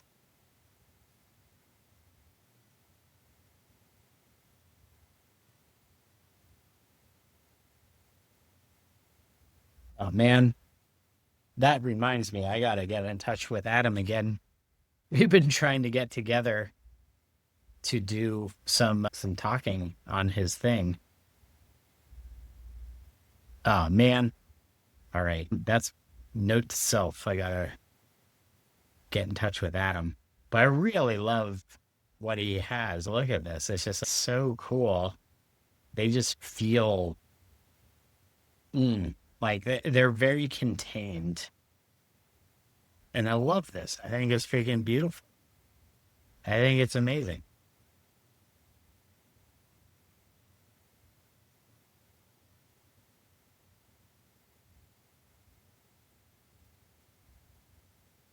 Oh, man.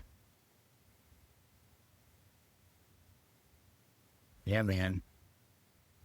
All right. I got to talk to Adam.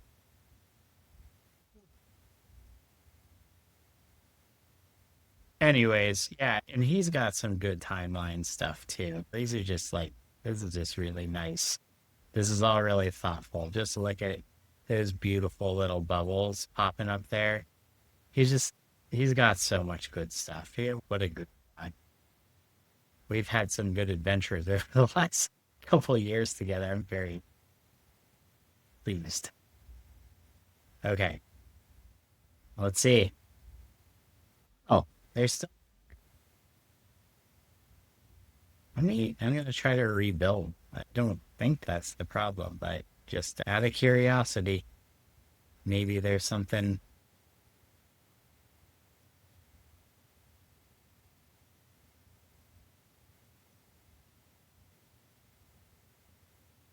Okay, so here's this timeline scrolling animation. There we go. Okay. Ah, yeah. Oh, yeah. Oh, well, look at that. Oh, that's beautiful. Oh, oh, I like this.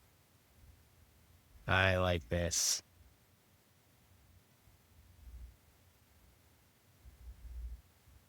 All right. Ooh, that looks cool. Okay, now I gotta like work on some stuff here. Oh, wow. All right, so there's a number of things I need to do. This looks awesome. Obviously, you can see there's some work to do to just clean it up, but let's talk about what that work is. I like the idea. All right, let's just see here.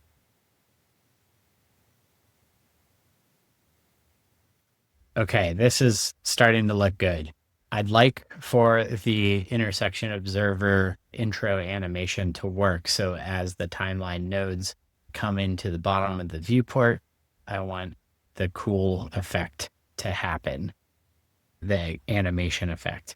Also, let's put in 3 times as much spacing in between the timeline nodes than is what currently is there. And let's shrink the size of the circles by about 20%, but let's make it all of the headings of the timeline nodes are the same color as the color coded dot is. So, for instance, if the dot is purple for books, the timeline heading node should be purple as well. What else we got? Oh, also apply this timeline effect, replace across the entire website any page that has any sort of looped timeline based thing like events or books or notes or music or artwork or anything. Make those all use the new timeline component rather than the existing thing. And also give some more space to between the circular hero and the first timeline node object. The last thing I want to do right now is add a page transition that kind of seamlessly transitions the clicking of the headline or the heading for the timeline node. I want whenever you click on that, the page to transition over to the entry detail. And I want that to be a cool animation that connects the dots literally between the timeline node and the H1 of the entry.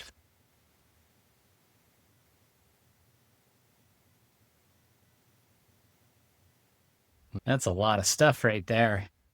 This is like the interesting thing. So there's different approaches to all of this, but I think like what I'm like learning as in contrast to how TJ has been doing this stuff and wielding this stuff. I think that it's really interesting to see like a more kind of thoughtful and procedural version versus what I'm doing is I'm just like literally like spraying 27 things the computer and getting it to just figure it out. And that's in a lot of ways just how my brain works, right? And that's fine, right? I'm able to go here, there, and everywhere. And other people are more like one step in front of the other. And I think that's really cool, right? Because there's like different styles, I think, of this stuff, right? Look at that. Oh my God, that looks cool. Okay, I got to figure out how to, because in here are some settings. Let me just see if I can. Oh, dude.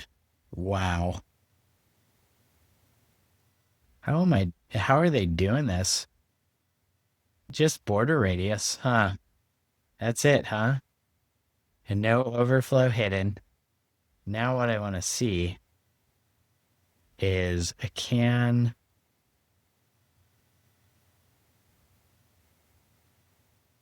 there. So if I go here, vi visuals.bradfrost.com. So I can, is it random? No, these are two, is it maybe it's the word random. Ah, it is the word random. Okay, that's better. Okay, there we go. Okay. So this is just been cycling through, like these are just like the defaults, and these look pretty freaking cool. These are some smart defaults here. Wow,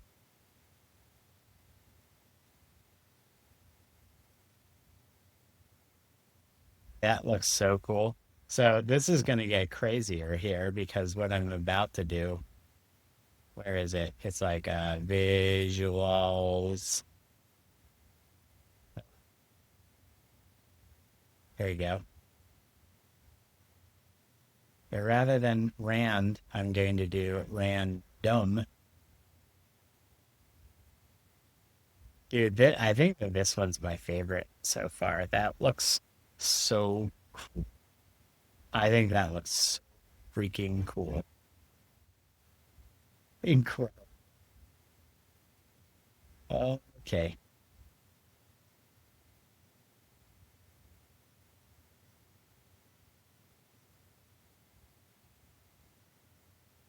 All right. Yeah, and this will take me a little bit of time to like clean things up and just like tidy them. But it's like kind of like a QA slash just like pass just to tidy up after making a mess. A nice productive mess feels like cleaning out my paintbrushes, putting something like that. This is awesome. Now converting all listing pages. Let's see this. I've shared a lot of links over the last, when did I start doing that? 2013. Shout out to Jeremy Keith for so many things. But he was, I feel like, the first person that really introduced me to like just here's links. Okay. All right, cool. Here we go. So now, if I love how this is one of my placeholders, Bootsy Farts. Okay. All right. So it got, okay. So here's some good stuff. Add text wrap balance to the hero title. So that's one thing we want to do. Add a layout container component around all blog entries, links, notes, and other detail content. The content itself should be wrapped in a text passage component from Eddie. And look at this. Look at this whenever it collapses. That looks so cool. So I don't want text wrap balance is like way better. I don't ever want to see this again. But so this is good. You can see how, do you see how it like fades in between? So that's cool, but I kind of want it to move across space. Okay, Eddie. I'm going to say, I see the beginnings of the page transition, but it shouldn't be a fade. It should feel more like a right to left or a, what is it? Yeah, a right to left animation that kind of zooms the heading over to the center stage on the transition page. Also, it looks like for notes and events and all the other ones that they're not using the timeline component. So please update the timeline, use the timeline component on blog, on links, on events, on books, on notes, on music, on artwork, on photos, on courses, on newsletters, on client works, on podcasts, on milestones. Maybe if I just spell it all out, it'll do it. Okay. Copy. I don't know why sometimes it doesn't translate. Okay. So this is cool.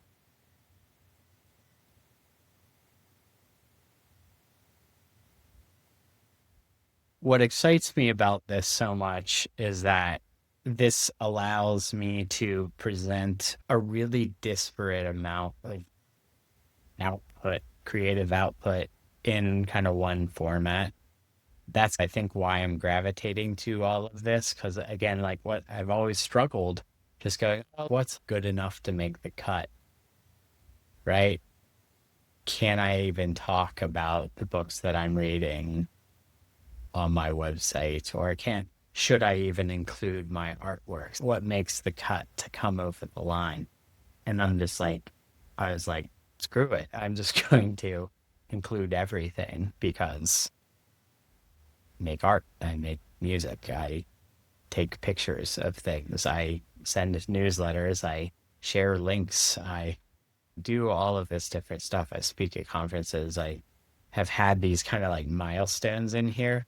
This all really came from this idea of just like talking about important moments in my life, right? And in my timeline, right? Like getting married or having a kid or having to flee my home and to put all of that in the same timeline because it's the truth, right? What books I was reading, right? What were books that I was reading during this time that led me to write this blog post, that led me to this person who wrote this post and shared it, that led me to give this talk at this conference? There's this something really cool and I think pretty powerful about like superimposing all of these different disparate things and events and concerts I've been to and things like that, and to just put it all on one timeline because that's literally the truth of my life. So it's really cool to see this. I desperately want to see what this looks like. Let me come over here. Let me see if I could do something. Visuals. Okay. So what happens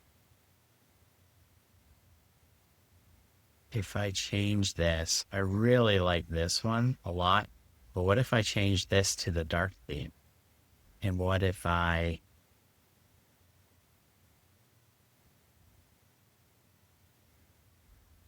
okay.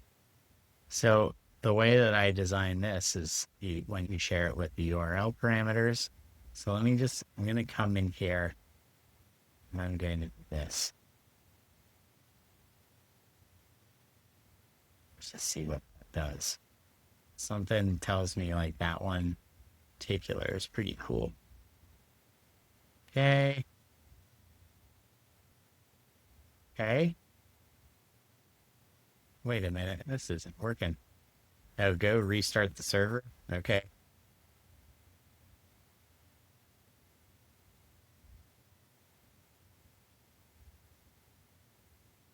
I just can't express like how cool this is to just be able to be like, here's what I want to do. It happens. Even if it takes a little bit of iteration to get there, this is so massively cool. We're going to do some cool stuff with this. The animation still. Ooh, there we go. Yes, this is what I wanted to test out.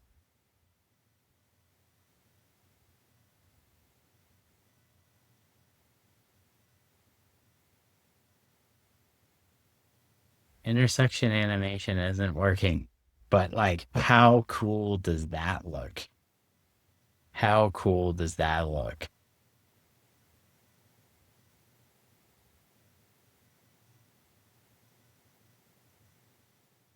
I could just look at that for a while. I think that is so neat. So this is the here's where things get like crazy. So what I want to do, as much as I like this kind of normal looking navigation across the top, and that's like very practical and good. What I really like is like this is the entirety of my life, and then this is the present moment, right? And this is where I want to do something like this, where if I come in here, I go to home, or if I go to, what would it be? Index, and it says const title. We are here. We are allotted. And this is, I love this idea. What's going on here?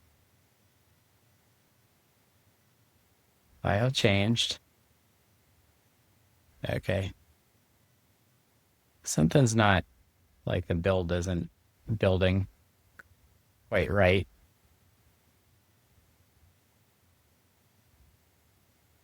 That's okay.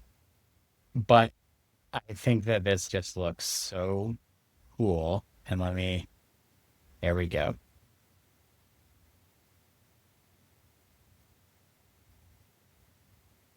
Let's see if I can, I'll make the 2.5.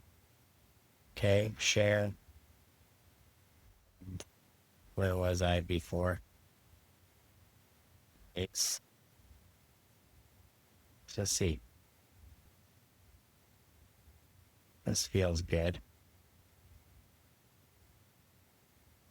I really need to figure out it's not doing what I need it to do.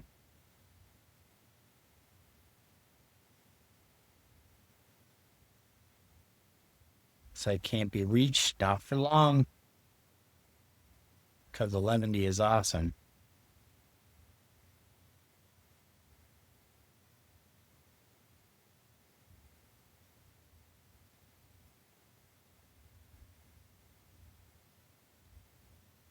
I still have access to all these tools. So if I wanted to come in here and just say font size, oh, it's saying times 3. Oh, that's quite clever. Okay, times 2.6. That feels better. And maybe I can say 1 for the line height. And maybe it's 0.8. There it is. 0.85. But Brad, still a little big.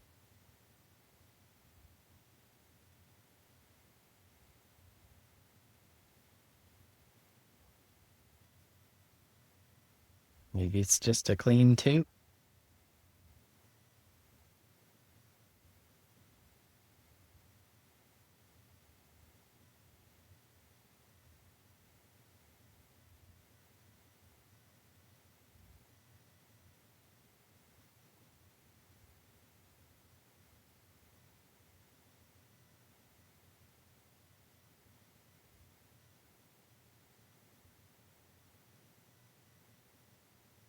See, so you go through here, crawling through, perusing through all of these entries.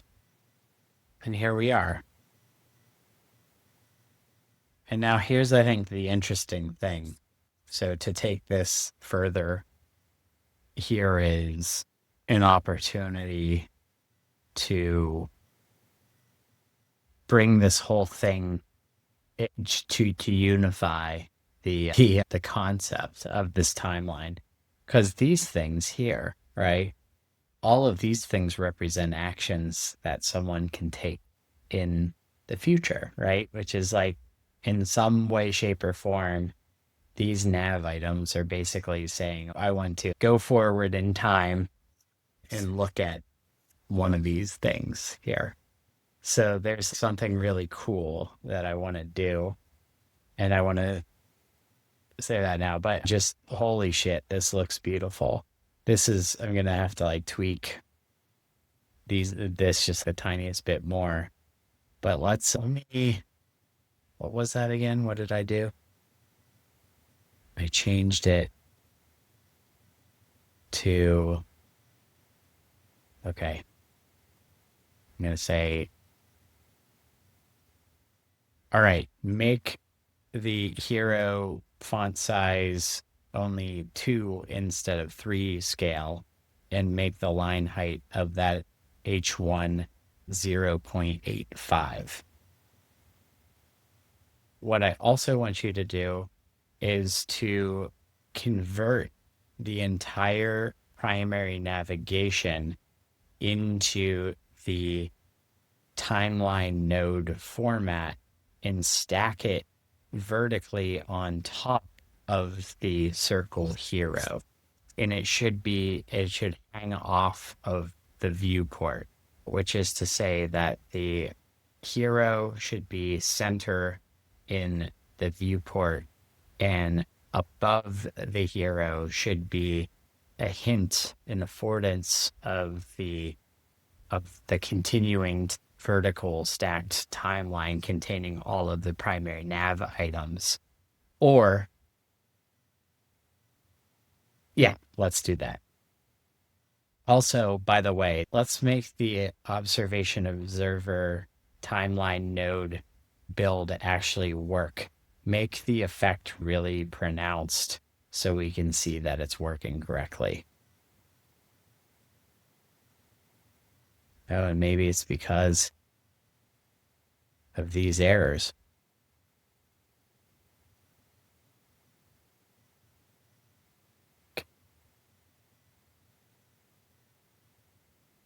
See attached.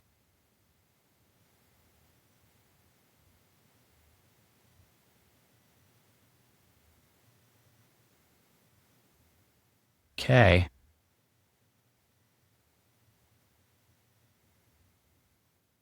All right. Yes.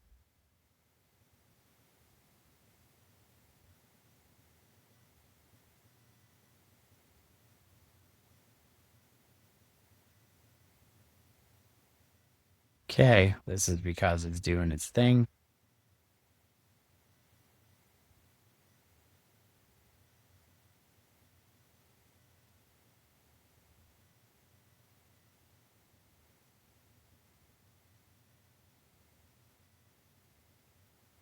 I can't get over this. This is page unresponsive.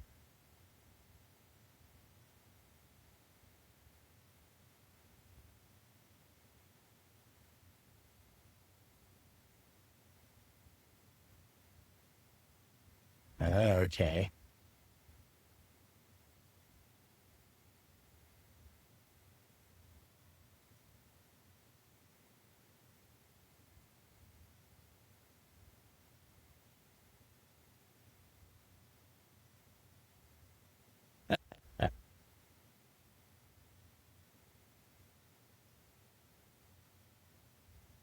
Really chugging along.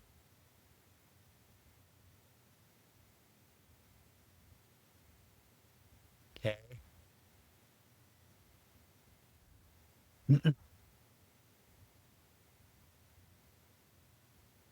So what I love about this, again, it's like I can go through here and I could do anything I want. So there's if I do random, I could just cycle through it. That's cool. That's a good one.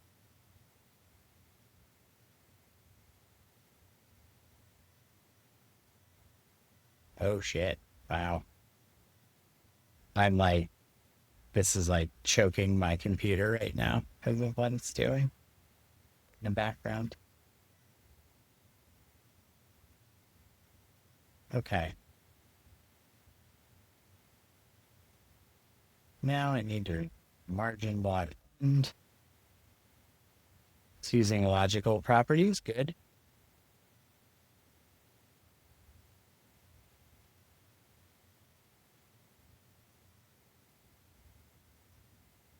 Uh, Look at this. We get a screenshot of that. It's cool.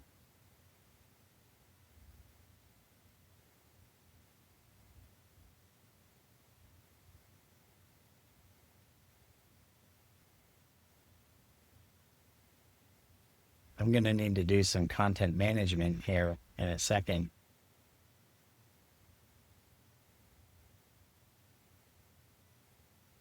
Okay.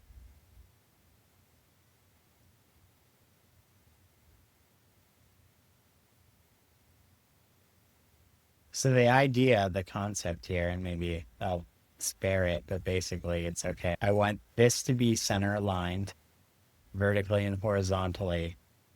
And then it's if you go scroll down, you go back in time. And if you scroll up, you go forward in time. That's the idea. And I could, of course, do this as a, ooh, and maybe, ooh, would that be cool? If I did it as a, wonder if there's like a way of,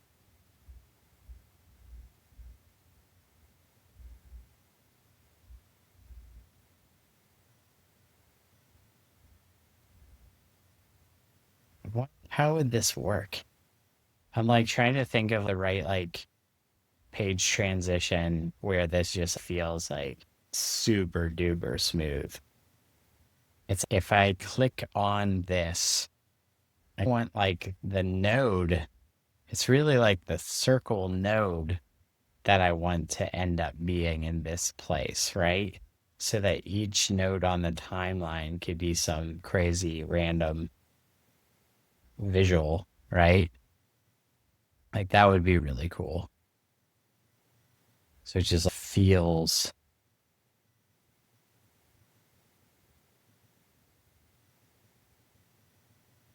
I love that one too.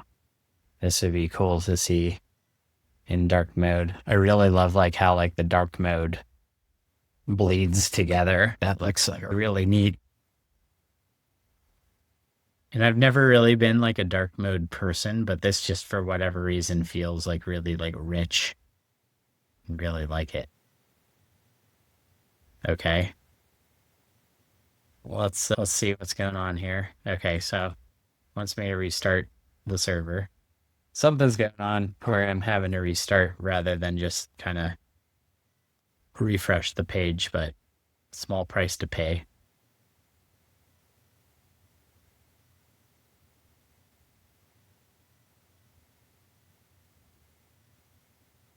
While we're doing this, I'm just going to queue this up.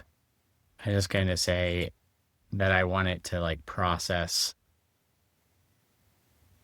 Please process all of the books to correspond at the very least with the dates that are the year that I read the book. Use this page and update the timestamps according to the year I read the book. Okay. All right. Is this working? Oh, yeah.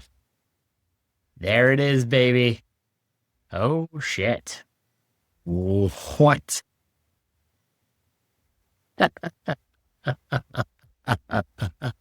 That's pretty cool. That's not correct, but it is cool. Not correct, but this is cool. Beautiful. Holy shit. Wait, is it because the intersection observer? Oh, Okay. All right. Now that's working. Okay. Definitely don't want any, like, I told it to be, oh, that's pretty cool. Oh, how fun. Like, how fun is this?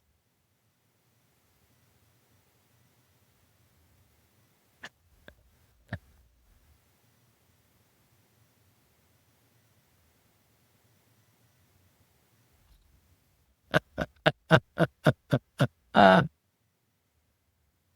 oh my God.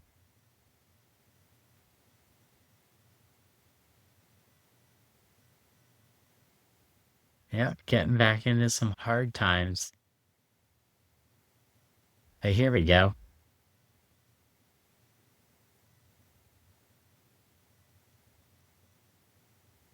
Ooh, why is this chugging?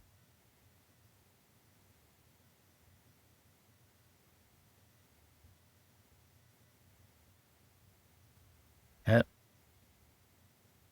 Exit page. Hit refresh.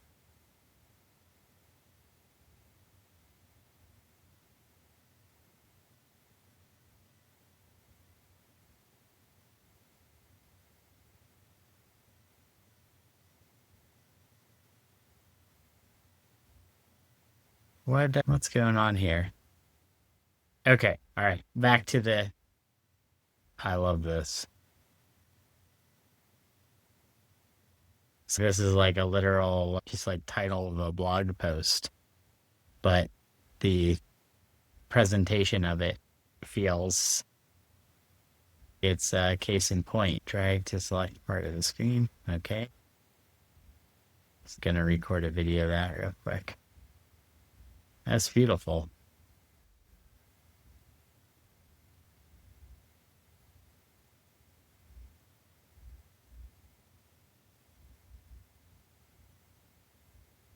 All right. Okay. So where are we? So I'm gonna do some content management uh, in that respect. I'm gonna go back home. But what I also want to do is, okay, please fix navigation right now is backwards. The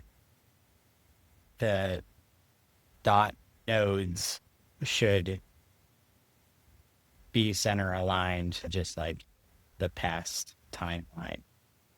That's cool. Let's address that. What's the other thing that I want to do? Ah, yes, this. And it looks like the intersection observer is working, which is like really cool. That said, we don't want it to tilt or rotate in any way. We almost want it to fold and or have a genie effect where it grows in scale as it comes in to the timeline. Speaking of coming into the viewport, it looks like it's only happening each time or the first time it enters, and then it doesn't happen for subsequent intersections with the viewport. So we want to change that. We want that to be where the animation happens all the time.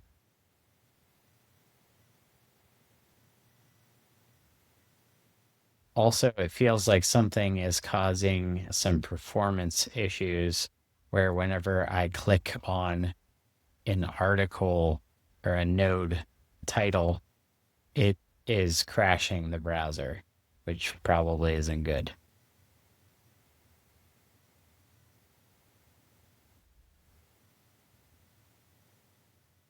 Yeah. Okay. Tell it to fix all these things, advance all these things. In the meantime, let me see what I could do. Going back over here, I really want to, like, I love these kind of dark mode things. Maybe that's like happen if I set, I think that I can do this. Yeah, here we go.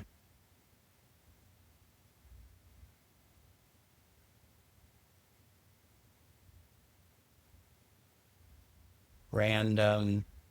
I think I want like a random dark theme. Is that going to work? I think so. That's what I want. Okay. Sweet.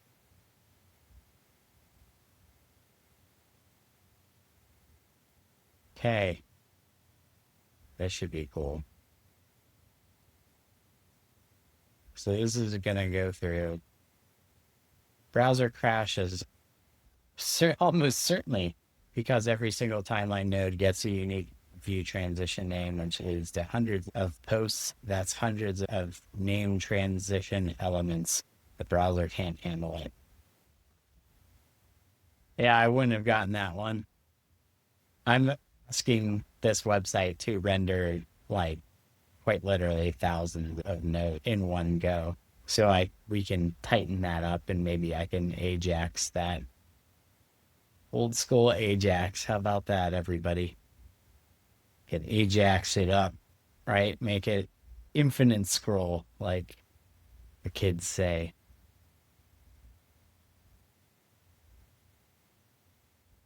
I can't believe like how like we're not just talking about I made a little progress on my website. I feel obviously there's still a lot of work to be done, but whoa. So this is like literally like random, meaning like every single parameter in here, each animation has its own, oh, that is cool.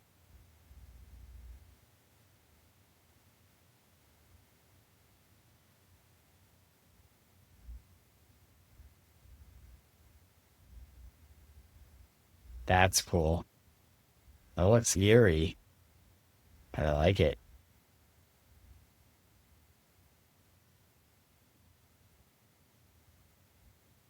At least one.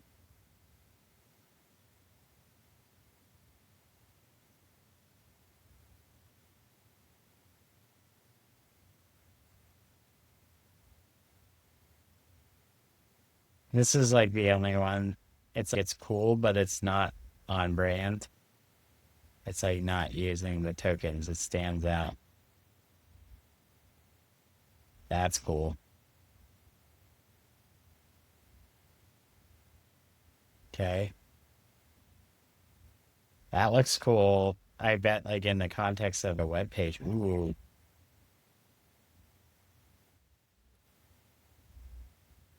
Oh my God.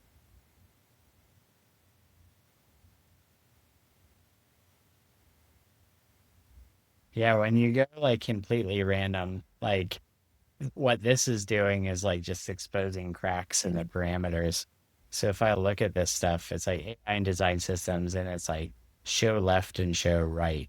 And it's like I would never want to just show one half of it. I think what I was trying to do was have it go like almost a wipe right to left. I do really like this. If I slow down the speed and maybe the reduction of that. So this looks beautiful, right? And you can change all the parameters to as many things as that you want. That looks amazing, right? So what I can do is like create and just keep tweaking the ranges and defaults for each one of these parameters so that anytime it's like randomized, oh, it's asking me permission.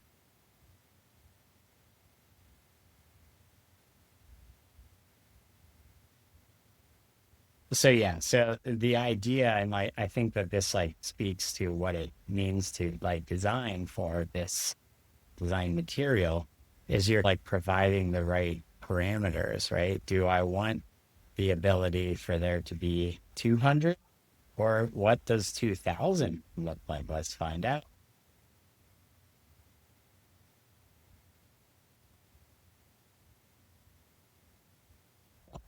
Oh, that's cool. Oh, and look at that. That is freaking badass,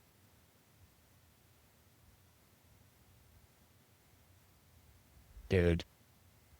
So yeah, so it becomes our responsibility and our opportunity to just be like, what if we made something like this? And what are like the parameters that this thing can operate within? And again, this isn't like non-deterministic here. This is just normal random values, like math random, right?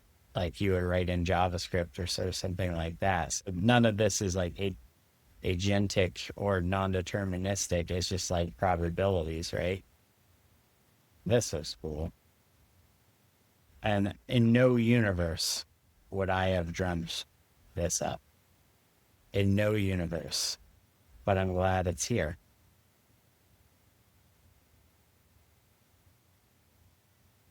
That's amazing. Merge threshold. Woo! Well, that's chugging along. When the resolution gets low, this is cool.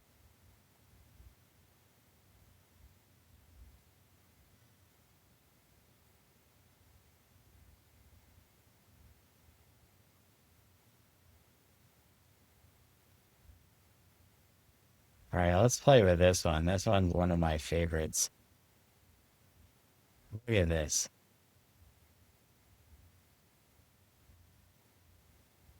Again, in no world would I have dreamt this up. This, yes. This, no. It's just something. Look at this.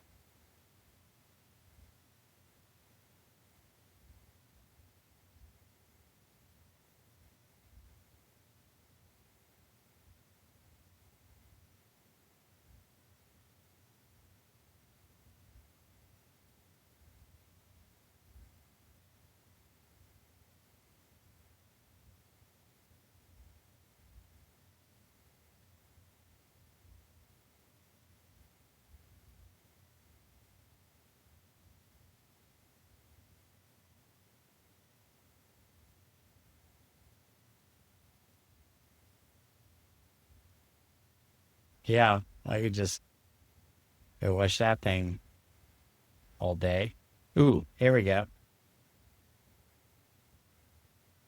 Excellent. Does this actually work? Okay. Did it finally get done? Okay, it's still working. In the meantime, just kind of watching some cool animations, getting some inspiration. This one's really cool. But what was it? Was it the target? Yeah, the target one. Holy moly. Let's play with this guy. Like, you could just kind of.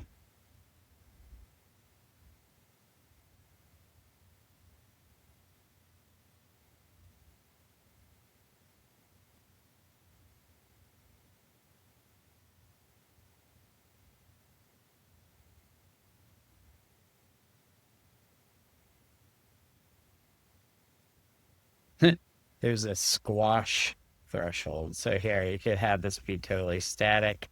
You could have it just like very mildly, or you can make it go crazy. And you could even. So this is what we're saying. It's like you got like a min and a max, and you're basically going, what's the range of where this is cool? Yeah, I forgot. There's.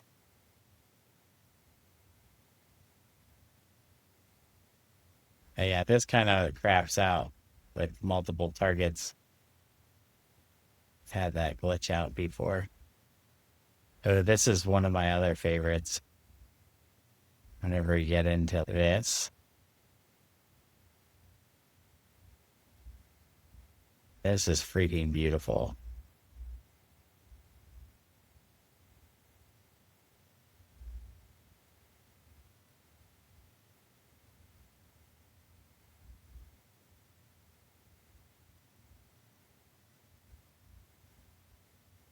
Look at this.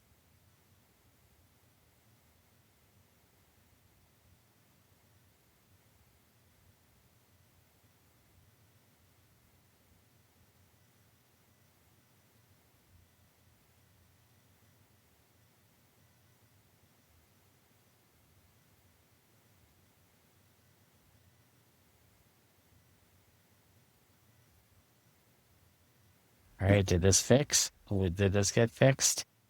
All right, let's go back here. All right, I'm gonna restart browser.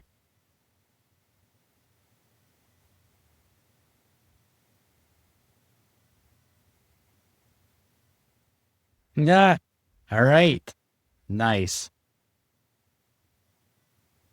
No, I don't want you to scale in like that. Okay. I want the timeline node. Okay. Nice. All right. We have to adjust the intersection observer entrance animation. The dot should always be centered vertically or horizontally in the viewport. So the animation origin, if we're doing any sort of effect, only needs to originate at the dot source or like the right side. Perhaps the dot just does a simple scale animation from 0 to 1 and stays in place, starting from from the center of the circle, from the middle of the radius. And then maybe the text, the title and the timestamp animate a different way so it preserves the continuous timeline effect. Okay. And I want to say, okay, what else do I want to say?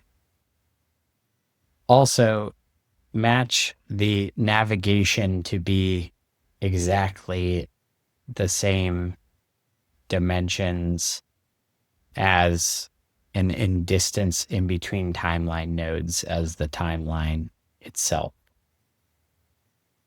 And I know I could say, oh, just make it all the timeline component, but I don't want to do that just yet. But this is cool. This gives me the opportunity to play. So this is giving a random dark mode theme right here now.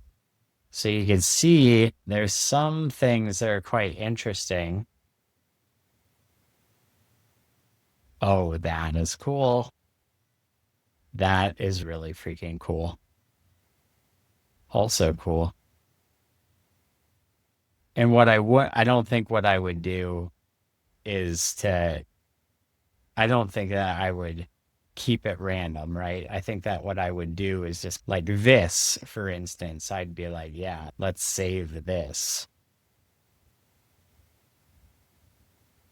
Do that and just have that floating on the page. Like that's freaking cool. Maybe it's this.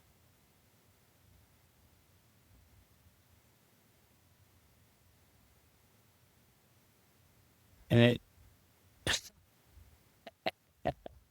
has this one is like one of my like least favorite just because I don't necessarily want a submarine one.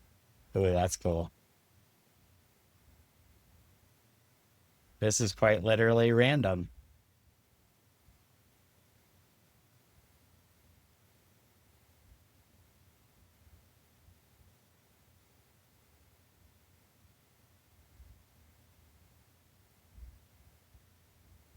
Whoa, dude.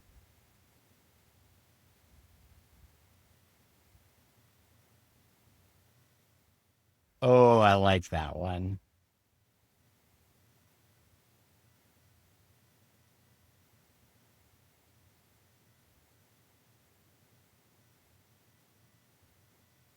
Whoa.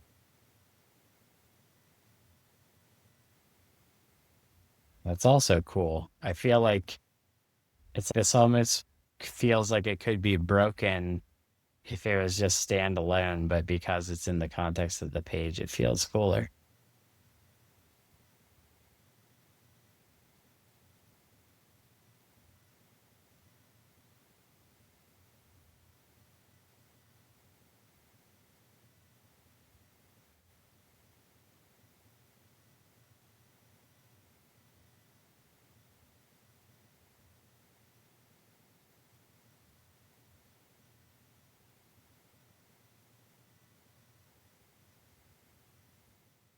Ooh,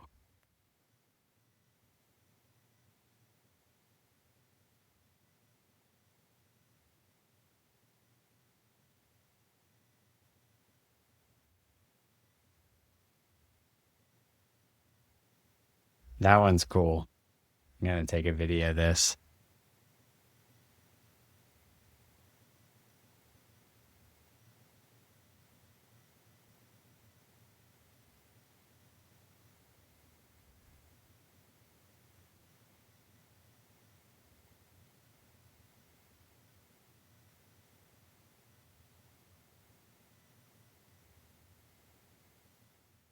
Very cool.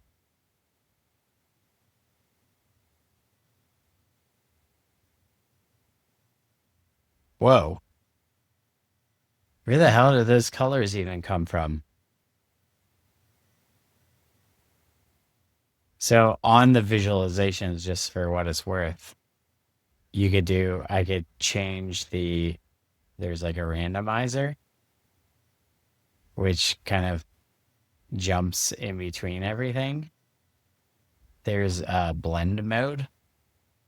So I've got like all sorts of, I'm not even like doing half of the things here. Look at that. That changes everything. I could adjust the grain and the grit of all of this stuff. I could add sparkles to this entire thing. And this randomizer is really so I'm not even utilizing like even a third of the things here. This is all, geez, that looks so cool.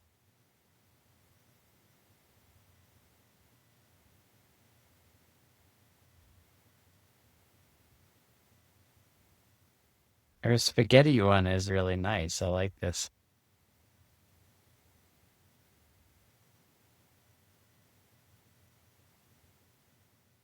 How cool.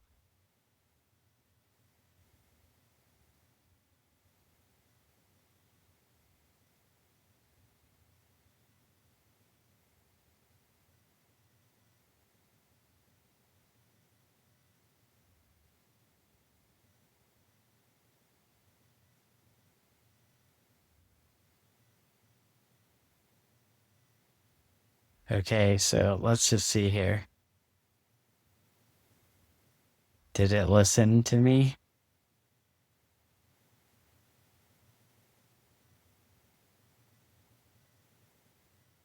Okay.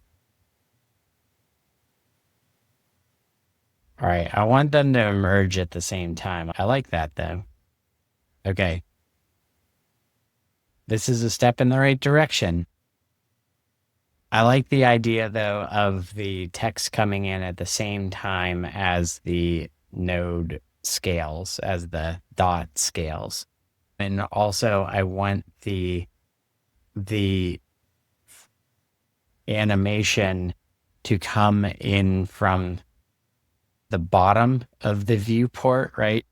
But also closer to the center. I don't want it to be coming if it's a left aligned or if I, I want the text to be coming from the bottom of the screen and to feel like it's emerging out from the dot.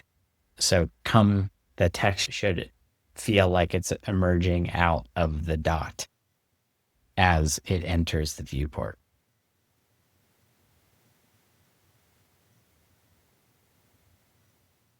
But that's a cool effect. Look at that.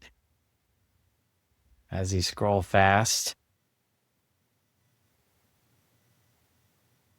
Yeah, if we're able to get it so it feels like it's just like blooming out of it, that's like really neat.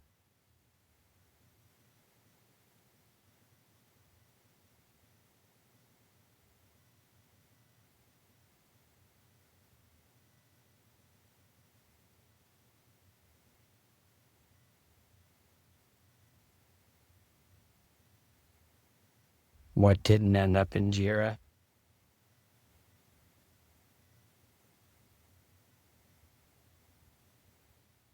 Gonna eventually need to sort out all this mess down here. Whoops.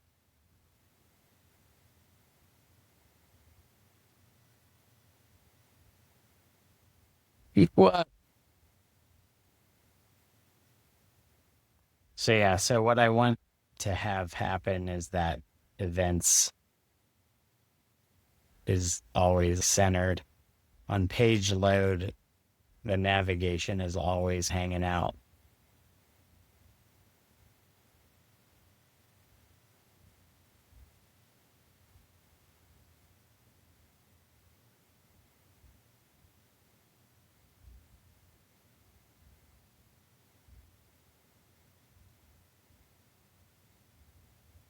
Let me see if any more surprise me. I really like the spaghetti.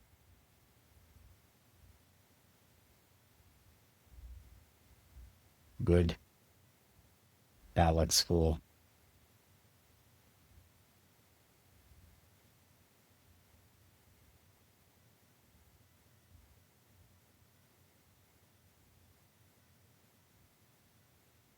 And I was thinking like I could have just like maybe the most subtle of affordances that's just like it's like past and future, but maybe it's not as obvious or on the nose as that. But I could say a little like quip about the future and like a little like thing about the past. Oh,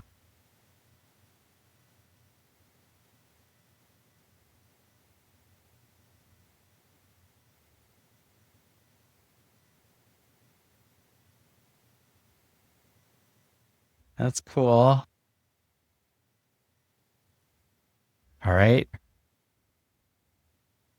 A lot closer. Can you have the opacity and scale apply that to the text animation as well? Also, whenever you go to a new page, the hero, circular hero, should always be centered in the viewport. So the navigation above the hero should always be out of the viewport but unless the user scrolls up to it. That's a tricky thing. I'm trying to think of like how I would do that just kind of like manually, that effect.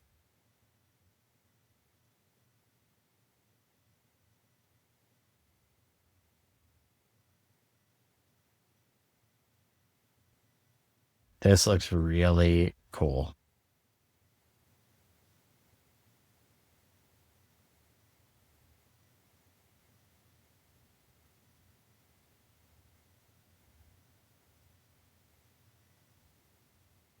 This is fun. This is a website that I want to be on.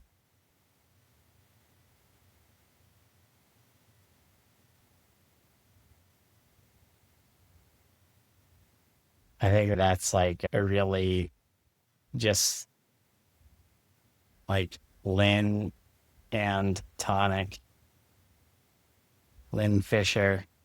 Her stuff is so incredibly good.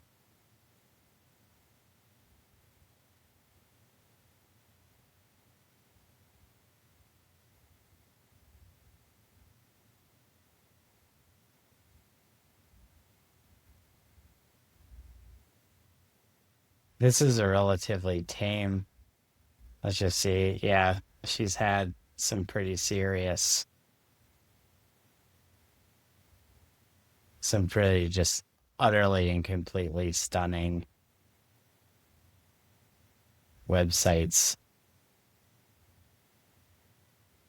Take a look at this.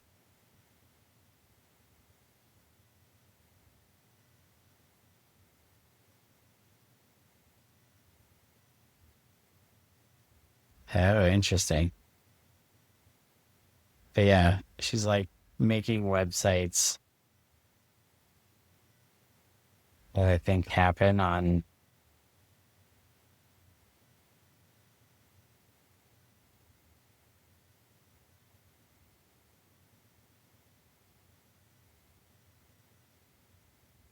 so freaking cool. This is the kind of stuff that we need in the world. This is beautiful. It's her 2024 one. Oh yeah, it's this. Oh, look at this. Look at this stretchy.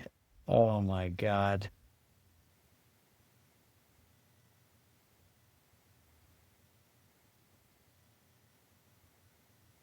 Incredible. But yeah, okay. All right, we're gonna restart 11D as it's telling me to do it. And then I'm probably gonna wrap it up here. But I think that this is quite the here we go. Okay. Refresh. Whoa.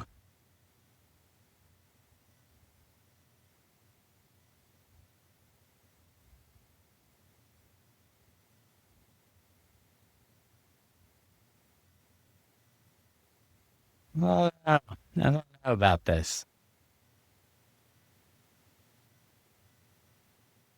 It's definitely not smooth yet. Okay. Yeah. Okay. So that listened to me.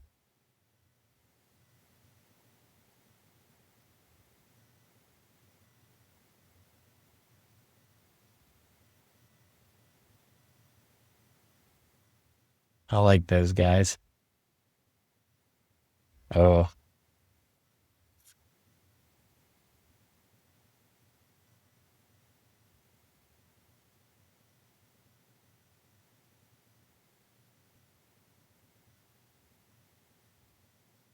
yep. We're gonna call it for a night. This all looks pretty good. Let's take a look at what we've done here. So we've updated some of our templates. Let's just see here. We've updated some templates. Nothing's particularly crazy here. Nothing too egregious, right? And so we have, okay, title, home, fine, find, nothing crazy there. Ralph Macchio. That was me testing some notes. Oh, the CSS is a large diff. Let's just see what style.css looks like.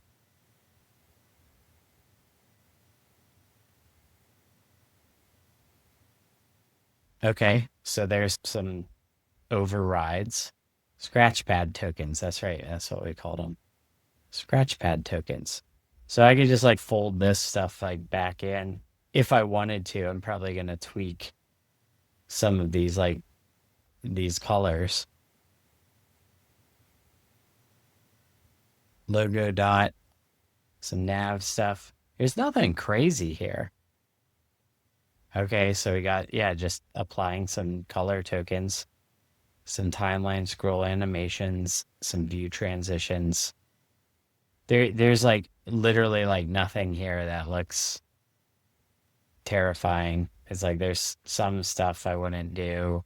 I don't like pixel values, things like that. There's not too many of those though. Here, let me just see.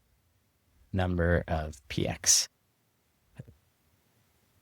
Find PX. 14 instances. I could live with that, right? I could update 14 instances of a thing. Yeah. This this is an experience, and it's tough to think about like experiences that are really enjoyable. That looks cool. Yeah, I just want to come in here and zip around. Like I want people to do that. It's like all of these things are actually like really good. Like I would love, there's a reason why I wrote these things and why I shared these things. That's, I think, one of the other things that gets annoying to me about time and digital time is that it's, oh, if it's not brand new, it's like not valuable. And it's a lot of times it's just that things from the past need to be surfaced in a certain way. There's back to my pal, Jeremy. He has like things like if I click on March 13th, I'll usually say something like, if I go to all the way to the bottom, it'll be like, yeah, like also posted on, but what is, he usually does like a thing that's, yeah, like related links, or he'll say, yeah, here we go. Previously on this day. And I really love this just because there's just this beautiful window, right, into just an archive of things anchored in a day. I love it. And obviously services like Facebook and but also like Google Photos and stuff like that is here's like from 13 years ago on this day. I really love that. And I love the idea of making this stuff continue to be valuable just by way of making it easy and maybe even fun to interact with and surface, right? So I really love this. I think that this is really cool. Anyways, we did a whole lot in a short amount of time with really no coding at all. So, what a world we live in. If you've happened to make it this entire time, thank you. Thanks a million. All right, take care. Bye.